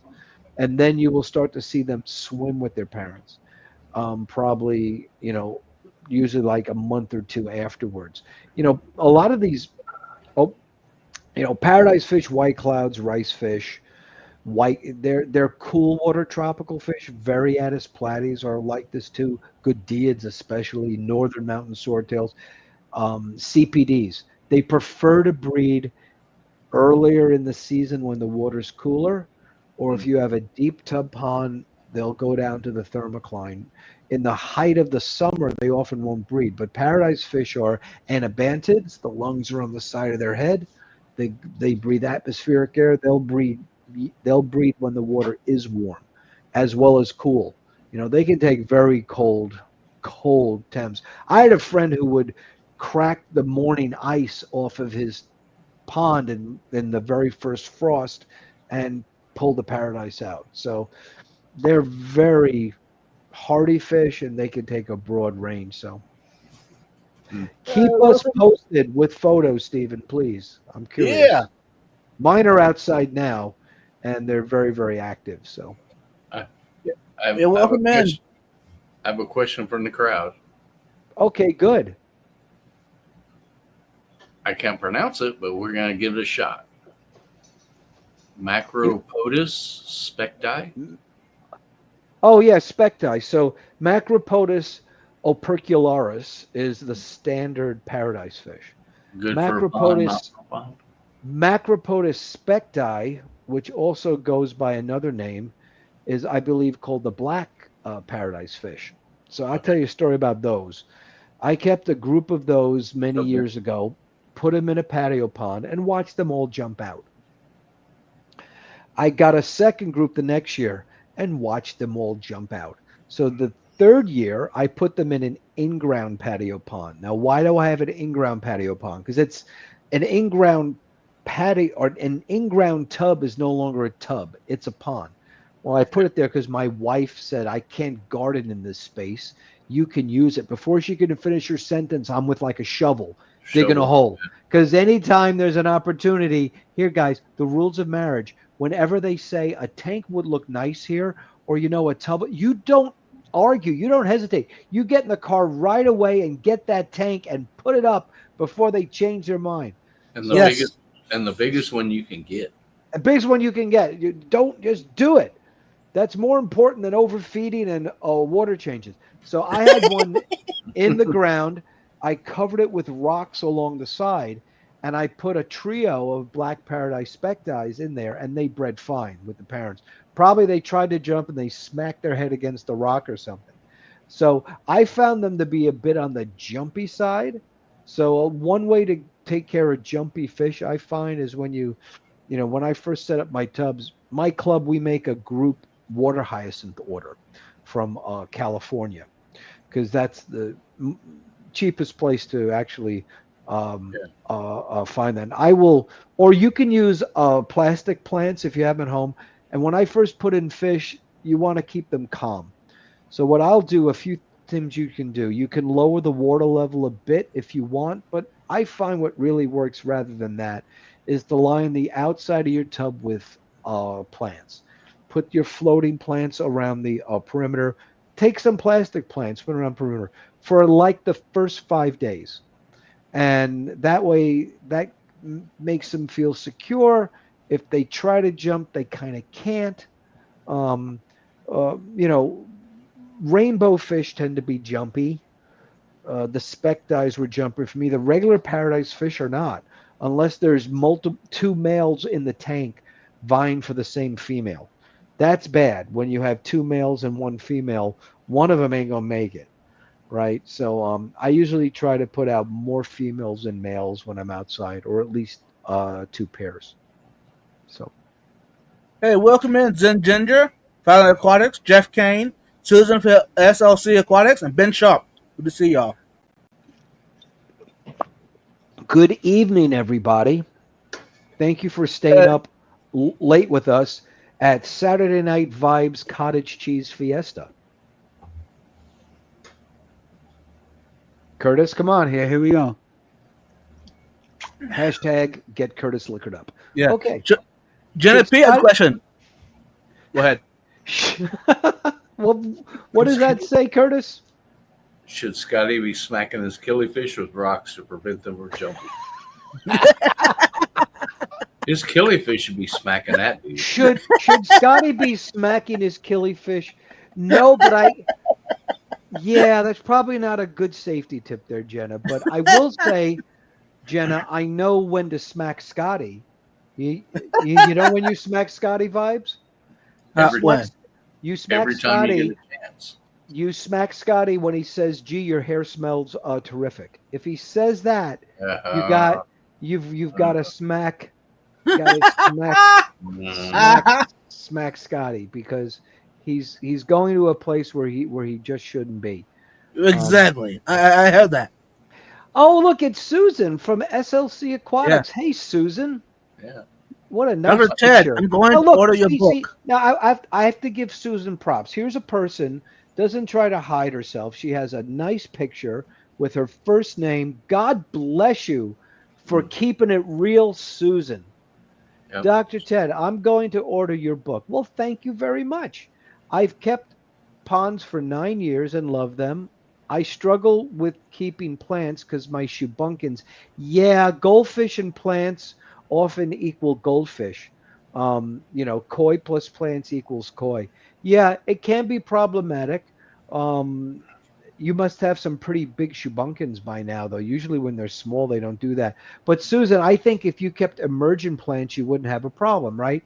If you kept them on a shelf and they're growing out of the water, it's not really a problem, right? The goldfish can't really get to them. So I would say a lot of, emergent plants, shelving. I don't know what your pond or tub situation is, whether you don't have any shelving. She has tubs on her front porch. Yeah. So maybe you have stock tanks. So Vibes and Curtis, maybe I'll give you a tip. Can I go to a tip? Yeah. So if you have a stock tank, if you go to Tractor Supply, they have the 40-gallon oval stock tank. That's a nice small size tub, as well as the Rubbermaid large stock tanks. Most of your marginal plants, the things that are going to power the filtration in your tub, need to be like 6 inches and above. Some can go 12 inches below the water, but generally the substrate, you want it no more than 6 inches below the water. How do you do that? If it's a stock tank, you get a milk crate. And then on top of the milk crate, you can put a brick, or you can put another one of these. Or if you have a small tub, you just take one of your, get this out here, one of your pond pots, turn it upside down, and put the other pot on top. So now you're elevating that pot. If it's a deep tub, you can get one of these deep pots, turn it upside down, and your pot can go on top. That'll keep the elevation above there. Remember, if you're growing emergent plants, right, there's plentiful carbon dioxide and sunshine. Those plants will grow rapidly. The roots will come out of the water and filter that tub. Your marginals are the key filter for your tubs. And what I do, I'll cut a hole, you'll see here, so my fish can swim in and out. And that's how I raise up a lot of my plants. And I would do that. And then now, unless, Susan, your shubunkins have evolved to have legs or use ladders, I don't think you'll have a problem then. So you're doing this now. So I'm curious, Susan, have you grown some mutant shubunkins that know how to use ladders? Because if you have a whole new career ahead of you, and you could make a lot of money on the circus. Yeah. Come see Susan's ladder climbing shubunkins. I would pay extra to see that. What temperature tolerance do the Black Paradise Grammys have? Asked Lumi. Hi, Lumi. I kept my spec eyes. I forget the other name. If Tom is on the line here, Ollie Sean, he can tell me the other species name for Black Paradise fish. Macropodus specti. I kept them outside all summer, Lumi. So I'm in zone 6. So they went out. They stayed out pretty cold. I took them in like October. They were fine. So they acted a lot like regular paradise fish. I put them out. The key to putting your fish outside is this. Once your fish are outside, they'll adjust the temperature a lot better than inside the aquarium. Inside the aquarium, if you have a chill, they get ick or something. Outside, that doesn't happen. But the key is you want to put your fish outside in your tub when the water temperature of your tub, not the air temperature, the water temperature of your tub is the same or warmer than what their tank temperature is. Either the tanks from the retail store you're getting the fish from or from your fish room. They'll acclimate easily then. And then they're going to do what evolution has made them do. The temperature outside is going to cool down at night when the sun goes away and warm up during the day. Unlike your fish room where it's a constant type of temp. They will get used to that. And you'll be surprised how much more hardy your fish are outside. The spectis, I kept those guys out there. Probably the temperatures went down maybe in the 50s at night to 60. The thing is, when you hear that it's going to be cold at night, right? Okay, it's going to hit 50 degrees at night. Your tub is not going to hit 50. Your tub's, if it's warm during the day, like in the mid 70s, 80, 85, 100 at degrees. night, or 100, your tub is not going to drop down to 50 degrees. It's going to maintain that water takes time to have the evaporative cooling. If it's humid, it's going to hold in the heat even longer, right? If it's dry conditions, you'll have more evaporative cooling of that water. So don't be too worried when you see a cold. What you want to look for is an extended cold snap. If you look at the weather forecast, there's going to be extended cold snap, and that temperature is colder than the minimum temperature for your fish. That's when you pull them in and bring them inside. And for me, that's usually first week in October. It used to be in early September, but with global warming now, it's more like first week of October. But again, the weather is fickle, right? You could have a cold snap come in, and then I might find myself putting a 100-watt heater in my tub for a day or two. Sometimes when I put my fish out in the late spring, we get a cold snap, and I'll put a heater outside, right, overnight because they're just still acclimating. But I've never lost a fish to cold outside, ever.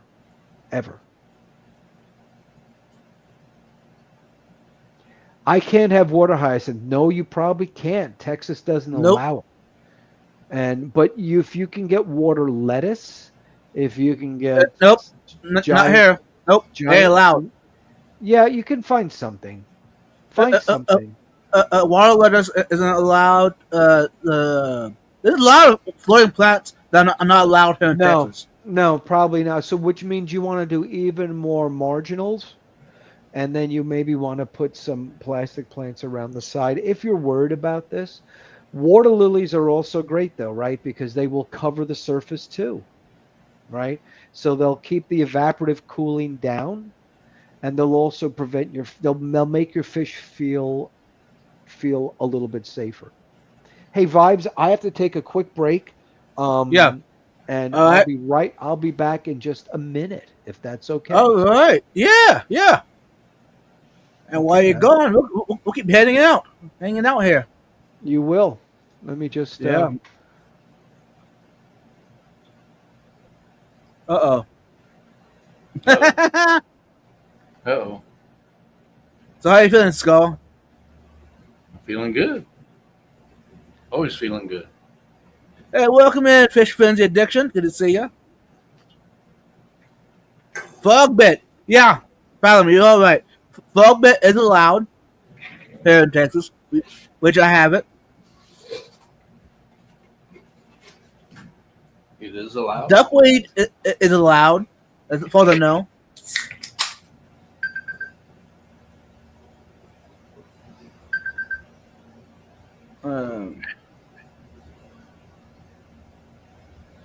What was I going to say earlier? I forget.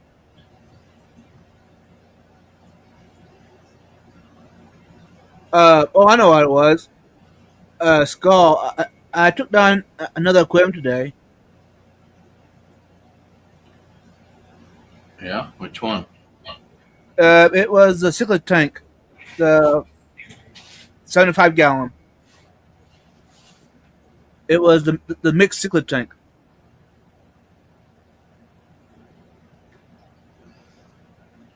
It was high time. What'd you do with all the cichlids? They're in a temporary pond in the house. The plan, I'll probably get rid of the cichlids. Probably what happened. I've kind of moved on from them. Yeah, I don't blame you. Yeah, right. No, Jeff. No. Hey, I didn't say I'm getting rid of all my cichlids. It was the peacocks, the mbunas, the haps. Those are just that's not my thing anymore. Hey, I'm glad I had them and everything, but I moved on. I'll keep my pentosas. I'll keep the show dwellers, the Julia de Chromis, those, the Negan fish, cichlids, but the other ones I kind of moved on from them. And we did got Legend backstage. There we go. Hey, he's back. You know, Vibes, I had to get a nice, more delicious dish. It's called yogurt, and it's triple berry, and it's got stevia. Look how much more delicious this is than cottage cheese. Here we go. Come on, Curtis. Come on, Curtis. We're working on that liver. Anyway. But while you're gone, there's some questions that come up. Okay. Jeff Yes. Kane asked, Yes, anyone- yes, I was a Vegas showgirl back in the early '90s, but I don't talk about that. You know what? They were so I nasty. wasn't gonna say anything, but I recognized you. They were all bitches. Row. Anyway, no. Is anyone here? Archer fish and Ponta. I've never kept. Archer fish are way cool. they're cool. Especially those clouded ones that I've seen in some of the shops here.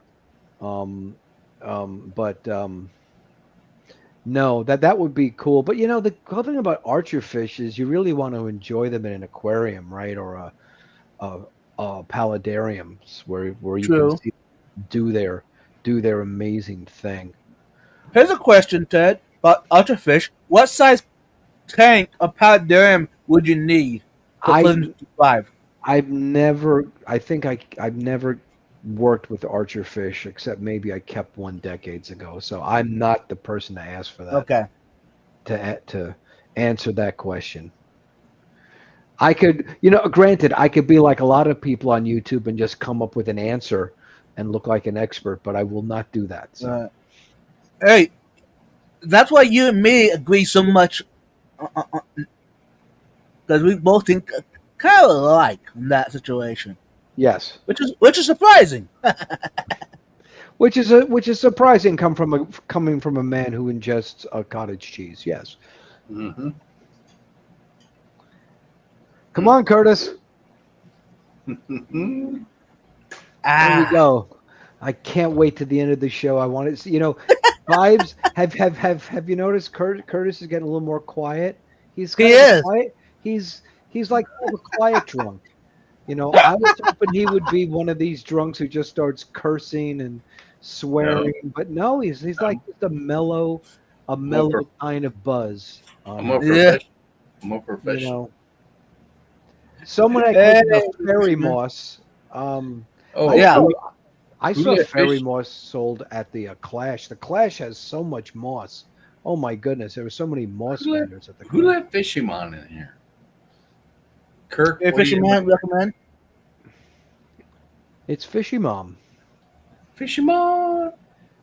So yeah, so anyone who's just come in recently, you missed about an hour of talks about cottage cheese, various topics that have nothing to do with tub ponds. You missed so much meaty information. I just want to let you know. Yes. Yeah. We talked about barbecue, Curtis's liver, so many great topics. I know. Two wrongs don't make a right. Well, Stephen P, maybe, you know, Stephen P, I told you this once. I will tell you it again, Stephen. Whatever doesn't kill you disappoints me. So, that's my answer to you there. Next question. So, do you have any electrical equipment attached to your tub ponds at all? No, I do completely natural filtration. I don't do any mechanicized filters, even for the medium cichlids, like from jewel cichlids to keyhole cichlids, larger rainbow fish. I do not use anything except two things. I make sure, like I said before, the surface area is greater than the depth of all of my tubs, so the gas exchange occurs. And I put marginal plant filtration planted in perforated pond baskets, Mm-hmm. as well as a water lily on top. I have floating water hyacinth. I'm allowed to have it as a spawning mop, which also helps to filter. And I set up my tubs about a month and a half before the fish go out. So that bacterial film covers the tub. Because I bring my plants out from cold, moist box storage each year, they also help season the tub. I will squeeze a sponge filter into that tub as well and some aquarium water. And then up 2 months later, when I do the water change and I put in the fish, that tub is cycled basically. And Right. the plants are growing well by then. They get a little fertilizer from me. And then they're ready to do their actual job. So the book, probably, the largest chapter in the book is on plants because they're so critical for the way that I do the tub ponds, right? I'm trying Right. to do a natural filtration and I'm just into plants, Yeah. There's, I mean, the number of pond plants, the number of aquatic plants that our hobby does not even know about is staggering. There's pond Right. plants that just you remember the plants we keep in aquariums are ones that have a submerged part of their life cycle, and we force them to stay that way. That's not how most of them want to be, right? Right. Unless you're Vallisneri and a few things, they want to grow out of the water. Well, there's a whole host of other marginal pond plants that are beautiful with different colors and textures and shapes, and I always try to get a blend of that. So if you go to my YouTube site, there's a video as well as a short showing some of my various tubs over the years, and you'll see the different foliage and textures. Those are both filters, and they add some interesting type of aesthetics as well. So Mm-hmm. Hey, welcome in, Ty. Yep. Are Sometimes. betta fish a good choice to put in your tub pond? yeah, I haven't had any problems with bettas outside. I haven't had them breed for me outside, believe it or not. I found them um they it's you can put a betta outside. If you put a betta male and female, the female will get pretty beaten up, right? Well, if you're trying to, when you work with bettas, you often have to separate the males and females after a while. But they're fine outside. They're a perfect outdoor fish. If you're looking to breed fish easily outside, the Anabantid that I like is the sparkling gourami. Little tiny fish about that big. If you go on Google Image, you can look up sparkling gourami. Let me see if we can do that quick here. All right, let's do this. Let's get a picture for you. There we go. All right, I'm just going to do a share here vibe, okay? I'm going Yeah. to present. I'm going to present here. I'm going to share a screen. Here we go. right here. Let's share this screen. All right, there's the sparkling gourami. Can you guys see that there? Yeah. Oh wait, Yeah. hold on. Let me just close off my fish porn sites. Here we go. This this is That's this all is right. the We already sparkling. saw it. We This is know. the Yeah. Well, yeah. This is the sparkling gourami. It gets about about an inch and a half long, and it does so great outside. It makes its bubble nest under the pads of the water lilies, and their fry grow fast, and they're a fun fish to keep outside. The other gourami I would love that does real nice outside. It's a bit bigger, but also doesn't molest its fry too much. Is the blue gourami, also known as the three-spot gourami. Most of you have seen these here, right? Hmm. Yeah. Right? You've seen this fish. They come in different colors. They'll also a fish that'll readily breed outside for you and have fry. Again, if you're in warm climates, these are ideal fish because they breathe atmospheric air. When water gets hotter, the oxygen content goes down. That's not an issue for these fish. They're anabantids or Right. labyrinth fish. Paradise fish we spoke to about as well. Great fish for outside. So um, those are just some choices from the Anabantid world here. I will So stop would there. you go ahead. Would you encourage to add filtration or air stones to your summer to tub ponds when it warms up? Well, I've had where I am. I've had temperatures go to I've had those ponds go to like 95 degrees sometimes. But remember, they cool down at night, right? And again, Right. if your surface area is wider than your depth and you're keeping small aquarium fishes, you should be fine. If you're keeping a stock tank, there's going to be a thermocline, right? As you put your hand in your tub, the water gets cooler down towards the bottom.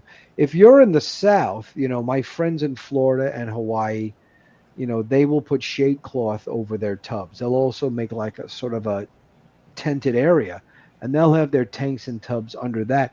Just a little bit of shade makes a big difference. That's why if you read my book or if you go to my talk at the Clash, the first thing I talk about is because it's not the tub that you select, it's your location.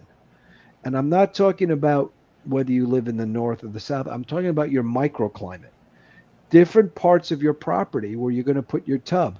When that sun is arcing across the sky, if it hits a roof line and your tub gets shaded, it's going to cool down that tub. A tub that's in full day sun from the horizon to sunset, that's going to be a hot tub. But if you position it so it misses some of the afternoon sun, if you're in a really hot climate, makes a huge difference. Um, I do a big slide in my talk, and there's a slide in my book showing that it's called a tale of three tubs. I have tubs on the same southern exposure sight line that are set up differently, and there's a 25-degree temperature difference between them just because of where I located them, right? If you put your tub Right. in the ground, it's no longer a tub, it's a pond. But the ground both insulates it from the cold and also cools it nicely. You can cut 20 degrees off that tub by just having it in the ground. Ground. But I don't like that because I can't get up close to my plants. I can't smell the water lily flowers. Water lilies are designed to be smelled, not just look at from far away. I like a tub pond because I can get up close and see all the life going on in there. Um, but haven't used aeration. What I will do, if we had a heat wave, I will take a patio umbrella and put it over that tub. Yeah. Just to shade. It'll knock the temperature down dramatically, right? Right. Um, but it depends. So it's both your macroclimate and your microclimate that you have to worry about. And sometimes it'll take a few years to find those spots on your property. As you'd be surprised. There could be a part of your property where the wind comes through a certain path and it's a few degrees colder than it is just a few yards away, right? Right. So you find those places. Good thing to do. I know this is crazy. because we all stay up late here for the Vibes Saturday Night Live, as we Yeah. call it. But if you go out at sunrise around the equinox, around June 21st, or even now, track how much full sun your tub pond location gets. Full sun. If it goes behind a cloud, count that hour. But you'll probably be surprised how fewer hours of sun you're getting than you think you are. Where I am, there's a lot of trees, a lot of tall trees. Mhm. So, some of my tubs get 9 hours, some only get 5.5. If you're in an open plain, you're going to get a lot of sun. So just positioning, making a small change to where you put your tub can make a big difference. If you're in a cold climate, right? Let's say you're up in New England. In Maine, you're not allowed to have a pond, by the way. Did anyone know that? You can't have a tub or a pond in Maine. What? It's against the law. I don't know whether they changed that recently, but it's like against the law. Probably because of black fly and, any of you who feed black soldier fly larvae, there's a lot of it up there. Let's just say that. Yeah. But if you're in a colder climate, you might want to position your tub near the foundation of your home because that's going to radiate heat, right? Or maybe you want to put your tub in northern exposure, not in maybe the back of your house is northern exposure or a side or a western. Southern exposure is going to give you more heat and more direct sun too. So, play around with it a bit. But but don't you want to put your pond where you can actually enjoy it, where you be going past it Yeah. regularly? Well, yeah, you want to put it where you can enjoy it, but I enjoy all parts of my property. Okay. But to your point, Vibes, yeah, I have 9 tubs on my deck. No, one. How many I have this year?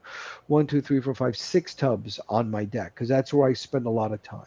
Right. So those tubs can get really warm. So I use those Home Depot patio ponds. They're wide, so they have a lot of gas exchange. The fish do great. But yeah, you want to have. So again, that's where.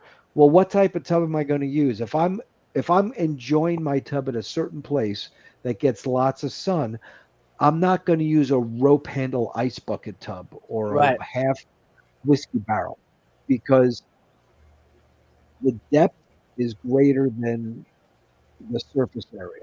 I'm not going to get the gas exchange. But a small tub like that, a round tub, I will put in a different part of my property, right? So you location and then the tub for that location. Right. My book goes into this for like a whole chapter. So, and I'll talk about this at the Clash too. But Nice. it's part of the fun. What makes this hobby is great is you experiment, you see what works one year. Don't give up. Try something different the next year. So Like what's the advantage? Vice for example, if you've eaten cottage cheese all year, try something different. Right. You know, Ah. you know. Okay, what is it when you bury the stock tank halfway in the ground? Well, let's see, Dee Dee. half-ass. Well, Dee Dee, because it's okay. Dee Dee says, "What is it when you bury your stock tank halfway in the ground?" Well, for you, Dee Dee, it would still need a step ladder, and it could be like a tub pond. But for other people, you probably have to bend over Whoa. and feed your fish. But whatever works for you. But to your point, Dee Dee, even having it in the ground a little bit helped, right? Oh yeah. It'll help cool off that tub. The ground does that. You just dig with the shovel down. You'd be surprised if you ever put your hand in a hole that you just dug, even 12 inches down. It's pretty cold down there, surprisingly, versus the air temperature. So, but to Vibe's point, I think Vibes, you made a good point. Put it in a place that you enjoy, and then choose a tub that'll match that place. That's a very Yes. good Vibes. Yeah. Because if it's not fun, why do it, right? Exactly. And Steven says when he tries to smell the lily flowers, he gets chased by the bees. Yeah, the bees. The honeybees don't really. Yeah, the honeybees love the water lilies. They get drunk in the nectar. So the first day a Yeah. water lily opens up, what's neat about a tub pond versus a regular pond, you can get close to that water lily and dip your finger in and taste that nectar. But a flower can make a syrup that sweet and smell that flower. Um, but I find that the bees don't bother me. They're more interested in that water lily. Um, if you have a lot of bees, that might be an issue because honeybees need a source of water. And if they don't have a source of water, they might be using your tub pounds. Sometimes that Right. is an issue of a local beekeeper not doing his beekeeping properly and Yep. keeping a water source for his hives. I had a friend who was keeping tub ponds and he had bees around them all the time. He could not enjoy them. We found out his neighbor up the street was keeping beehives and was not providing them with enough water. So guess where they were going, Yep. right? The, So, yep. So, tub ponds. Lumi has a question. Do you uh-huh. drain them for the winter, or do you let them freeze? So mine that are freestanding Lumi, I drain. And the reason I do that, again, depends upon your zone. I know Kelly does not do that, but I did that because in the winter of '09, we had an extended freeze up here, and even my Rubbermaid stock tanks buckled. That hard plastic buckled. And I lost a lot of my plant collection there. So I drain them down and I flip them over and I'll either cover them with a tarp. Lumi, you have to tell me where you're located. I may give you some more specific information. I forgot I forgot what state you live in. I don't think you live in Vibe State, which is the state of confusion, but you do live in some state. If you can tell me that, or the state of inebriation that Curtis lives in, but or the state of obnoxiousness that I live in. But if you let me know, so I actually drain mine. The ones that are in the ground of I won't drain, but I will store some of my plants underwater there. Yeah. So and Zen ginger. that's Zen Ginger. My shaded pond still got in the 90s in July. That's fine. I never even put fish in it because I just got too warm. But it was one of those. You know something? You can but remember, if Zen, if we're keeping tropical fish, this is what their habitat's like during their summer. It gets in the 90s.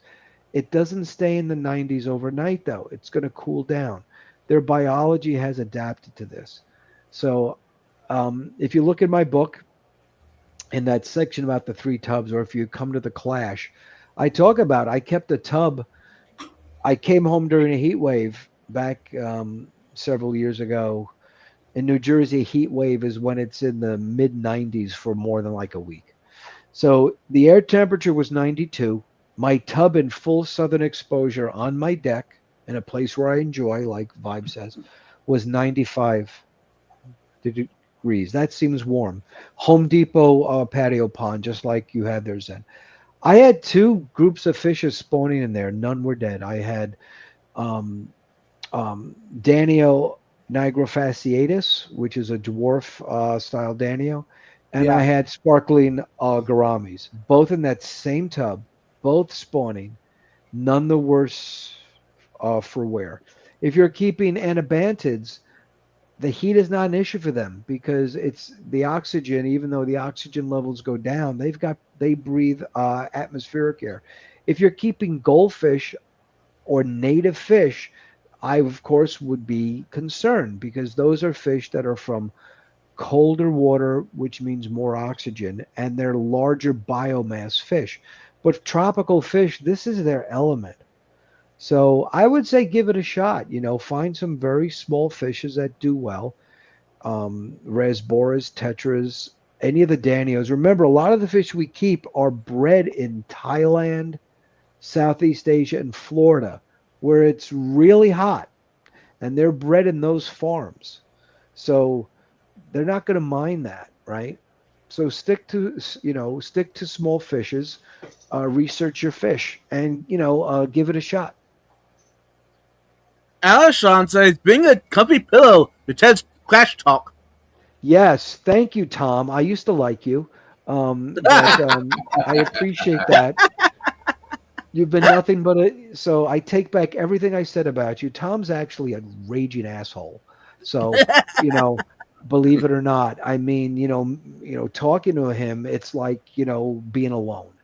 But um, no, yeah, bring a cozy pillow. I will make sure that it's. I fortunately, again, one of the reasons I wrote the book because the talk always went long, but Scotty's given Right. me 45 minutes, so I'm not going to be able to go into too much about specific fish and plants, but I will go over the basics and show you a lot of stuff and some neat stuff I picked up, and we'll have a good time. What I love when I do the talk, I want to hear other people's ideas.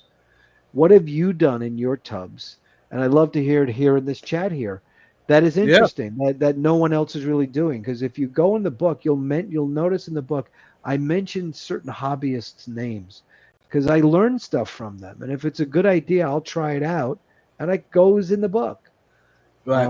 Because you want to give people credit. There's a lot of good ideas. That's what's wonderful you know about this hobby. Everyone's doing something in their fish room or outside a little different. And when my local club that I started meets, which is the Skylands Aquarium Club, sawgg.org, sog.org, if you want to uh, visit that. Um, how we do our club, we don't have a speaker at our club. We do our speaker on Zoom.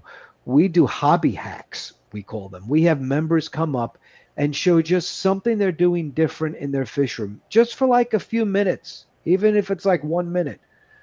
For example, one member came up, he says, when I use an airline to acclimate my fish or anything, I will get a nut from a screw and nut. I'll find a nut that can slip right on the end of that uh, airline hose, and that keeps it in place. Just little tips like that no one really thought of, right? Right. Everyone has those, so I would love to hear from other people, both at the Clash and here, about things you're doing in your tub ponds or fish that you bred and how you bred them. So. And Lumi is in Gate City, Virginia, 6B. Oh, okay. Yeah, you're in 6B or maybe even 7. I mean, close to where you are. Yeah. I think you'll be fine there. Yeah, that's not I'm in 6A Lumi, so I think you can keep a wide variety of fish and have a nice long season too. The Koi Pit. Have you considered throwing up a temporary greenhouse over your tanks in the winter for the plants? No, because the trouble with temporary greenhouses are, I know they always sell them at Costco and these pop-up greenhouses. If there's a wind, they blow over, right? They're a little problematic for me. And my tub ponds are not in places where some are on concrete, some are on my decking, some are on the ground. So I haven't done a greenhouse to over. It sounds like a fun thing to do though, if I can get one there that stays secure, that the wind won't topple it over. You probably could extend your season. Yeah. I mean, I think you could. The only issue is then, I don't get the mosquitoes and other insects visiting as much. But yeah, Right. I would think that would be kind of a neat experiment. I would love to see if someone does that, and either early in the season to jumpstart your season or at the end of the season. That it sounds like fun.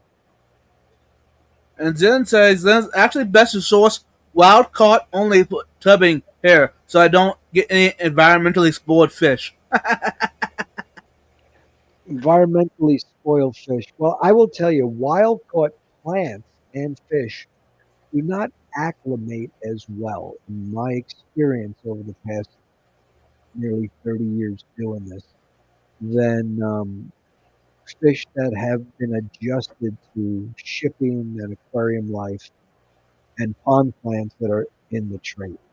Um, I'll give you one fish to pick up this weekend for your club. When I first started, back in the late 90s, there wasn't a lot of people doing tubs. It was a couple of old timers doing it. I began evangelizing about it, writing about it in all the club magazines and the major magazines. I had my magazine columns at the time I was speaking. And then YouTube came and word got around. Everyone's keeping tubs now. But when I started, that was not the issue. But an old timer, Al Brown, said to me, put out rosy barbs. I put out rosy barbs every year. He put them in like his pond. He said they're absolutely stunning. And it is true. The common rosy barb, you can get any PetSmart or Petco, is fabulous outside. They'll breed at a very small size. The long fin ones are spectacular. You put a male and two females out there, they're always active. They're always swimming around. They're always chasing each other. And the fry, they won't eat their fry outside, unlike in an aquarium. You'll end the season with a family. And if you're going to try one fish to start, I'll say what Al told me, back in 96, start with rosy barbs. They're very hardy. They can take extremely cold temperatures and extremely hot temperatures, and get them small. Hey, good night, Jake and Katie and River. Are there any fish that would thrive with gambusia in the tub pond? Gambusia, Brachyraphis, and Balanesix are all in the same clade of Pasilias, and they're nasty. So I would say no. Now, there are some other wild Gambusias that might be less nasty, but if you're talking about Gambusia holbrooki or Finis, which are our native ones on the East Coast, I would say no. Okay. That's why we call them Dambusia. Yeah. We call them Dambusia for a reason. So that means if I want to put any fish in that pond, I'll have to drain that pond and redo it. Yeah, because you're in Texas, you'll have the Dambusia forever. Right. Zenit was wondering, what about cherry barbs? Yeah, mine won't stop breeding. Offload some to a pond. Well, good. Well, that's actually great. If yours, first of all, Zen, I would love to know what your breeding setup is at home. I think everyone would love to hear that. That's always good to share. And secondly, cherry barbs. I've bred them outside with a lot of Java moss in a shaded tub. They really seem to like that. But you can certainly put them outside. I mean, the males come out so red and beautiful. There's no reason why you can't. One of the good things, Zen, about raising the fish outside, they grow so freaking fast. When your fish will grow at a rate outside, which will astound you compared to in a fish room. It's between the heat, because they're cold-blooded animals, so their metabolism is faster. Right. They're going to grow fast that way. They're going to be grazing all day long like in nature. As well as any supplemental feeding you give them, they'll really grow quickly. Now, that might be a good thing or that might be a bad thing for you, Zen. So, So the koi pit did this. Well, that's cool. Tell us some more about it in the chat. I'd be interested to know about that. That sounds awesome. That sounds like a neat way to extend your season. It might not look as good, but it sounds like a cool idea. In fact, I'm wondering if I can try that one year. I've never tried extending the season with a pop-up greenhouse. Sounds like try it. Come on, try it. We got it. Ed. A whole lot of Subvasitang, the coolest sounding plant name, Subvasitang. We have ways of making you put Subvasitang in your tank. Whole Crips and Rock. Okay, this is how Zen breeds her cherry barbs. What size tank, Zen? You got to tell us the size of the tank. Crips and Rocks didn't plan a breeding setup, so they are breeding naturally with their fry in the tank. From what you're telling me, you don't have to separate them. Okay. Oh, and hair allergy. Yeah, hair algae. Yeah, Algae Fix is my way to get rid of hair algae. That product was revolutionary when API came out with that. That stuff is great. It will get rid of hair algae and does not take care of your plants. Guys, Curtis, someone mentioned hair algae. Can I show you my tub pond tool for hair algae? Sure. Yeah, it's a rod with duct tape on it. Well, hair algae, that's right. You were reading my book, weren't you? So the hair algae or thread algae or blanket weed is going to be an issue in every tub you have. Easy to get rid of. What I do is I take a bamboo pole and you go in your tub pond, and as you go around, you twirl it, right? So you're twirling the rod as you're going around the tank. You're making cotton candy, right? And then you'll find that thread algae sticks to other thread algae. You'll get a huge ball of like cotton candy, and then you just flick it. Right into your cottage cheese. Flick it into your cottage cheese and feed it to Five Oh. because he's all right. Rather than getting good barbecue, he's eating what looks like the inside of a cyst.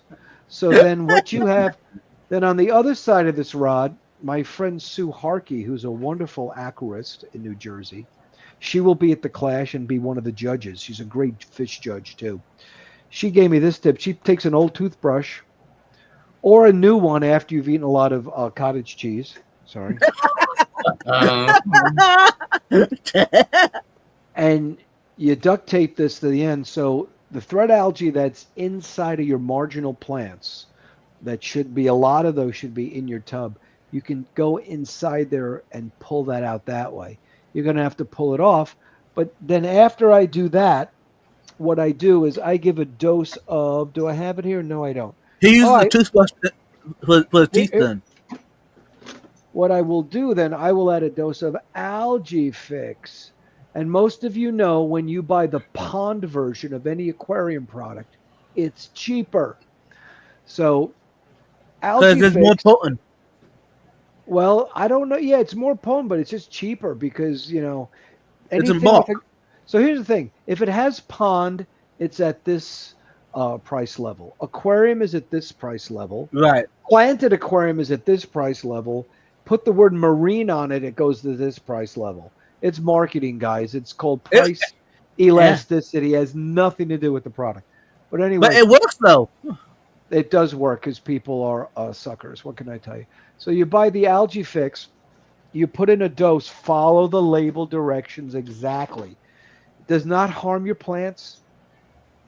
I have not had it harm my Daphnia. If you're keeping shrimp, maybe not. But I will just add a single dose of that, and I'll wait about a week. And any hair algae that's left will be like mush. You'll think it's still there, but it's actually mush, and you can remove it. And that's generally what I do. So I'll use Algae Fix during the summer. And does that If deplete things the oxygen? get bad, what's that?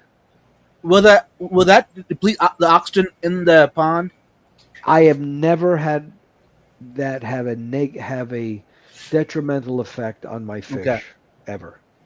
I think if you add a lot of it, if you have a big algae problem, it will, but that's why you remove as much as you can with your tool and then you add that product. Yeah. Algae needs two things, right? Sun and nutrients. So if you have a lot of nutrients in that tub, but again, this is why I grow a lot of marginals in baskets, pond baskets, in pea gravel, which will outcompete the algae, right? You want those roots to extend to the water column. The more of this you have, the less algae you will have. And so the more marginal plants, that's why I don't grow a lot of my plants in pots. I will grow my water lily in a pot. My other plants, it'd be grown almost hydroponically. So, and granted, do my plants get as big and robust as Dr. Foreman's, or if I was keeping goldfish or koi? No, but they look nice and they flower. So I'm trying to strike a balance between my plant hobby and my fish hobby. And how clean do I want that water? How sweet smelling do I want that water? So, you've got to know, find what you're interested in and set up your tub the way that you want.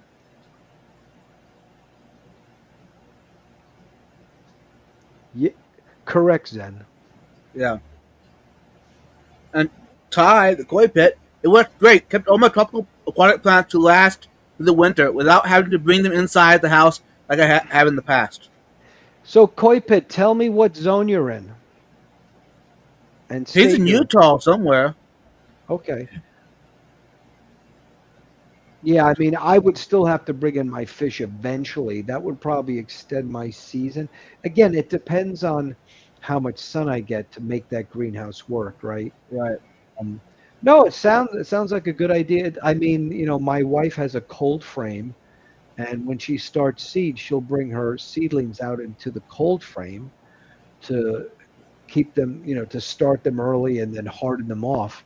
So you're doing sort of like a cold frame for like your tubs. It sounds actually like a cool idea. Thank you for sharing Right. that. Salt Lake Yeah. City. Let me know what zone that is. I'd be very curious. I So agree, he Didi. Kelly's yard is so beautiful. Yes, it is. I've seen pictures. She's a big dahlia fan, and her and Yeah. my wife have traded dahlias, and I trade water lilies with her. I have to send her one.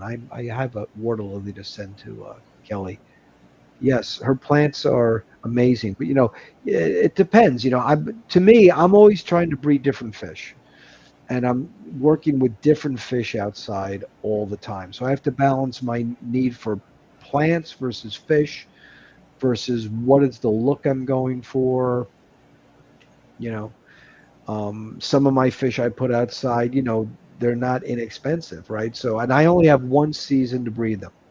So I want to make it count. I want that water to be clear. I want them to breed for me. I want fry. I'm a BAP slut. I want those BAP points for my club. So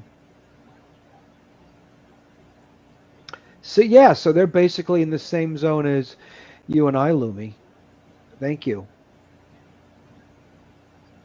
Cool.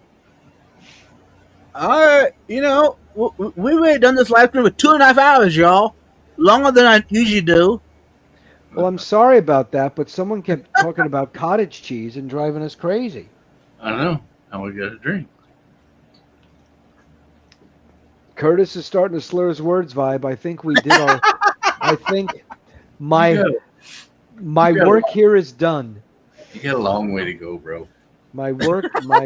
He's getting more mellow by the hour. My work here is done. Mhm. All right. Whip was completely alert. I think because he had vodka and coffee. I think the caffeine was countering the alcohol. Probably. If you go to his last live stream, it's like, wow. I don't want to hold anyone up too late because I don't want anyone to get grouchy. Well, if you keep eating cottage cheese, you're going to end up grouchy. Yeah.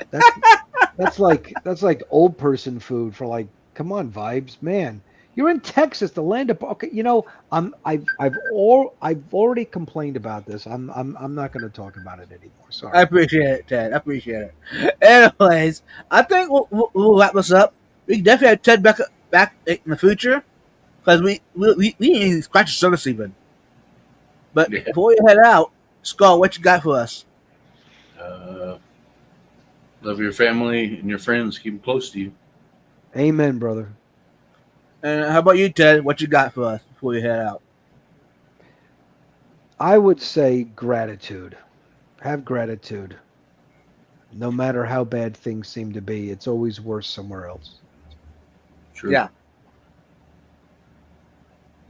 And thanks again, Ted, for putting up with my craziness and coming out and joining us live. Oh, it's lots of fun here.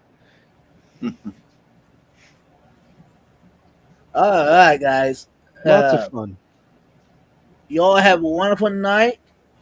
Great weekend. Hey, those that watch the replay crew and you make it this far, either you're crazy enough to listen to us, or we're the same kind. So thank you again. Anyways, y'all, peace out. Thanks, everybody. Oh, and one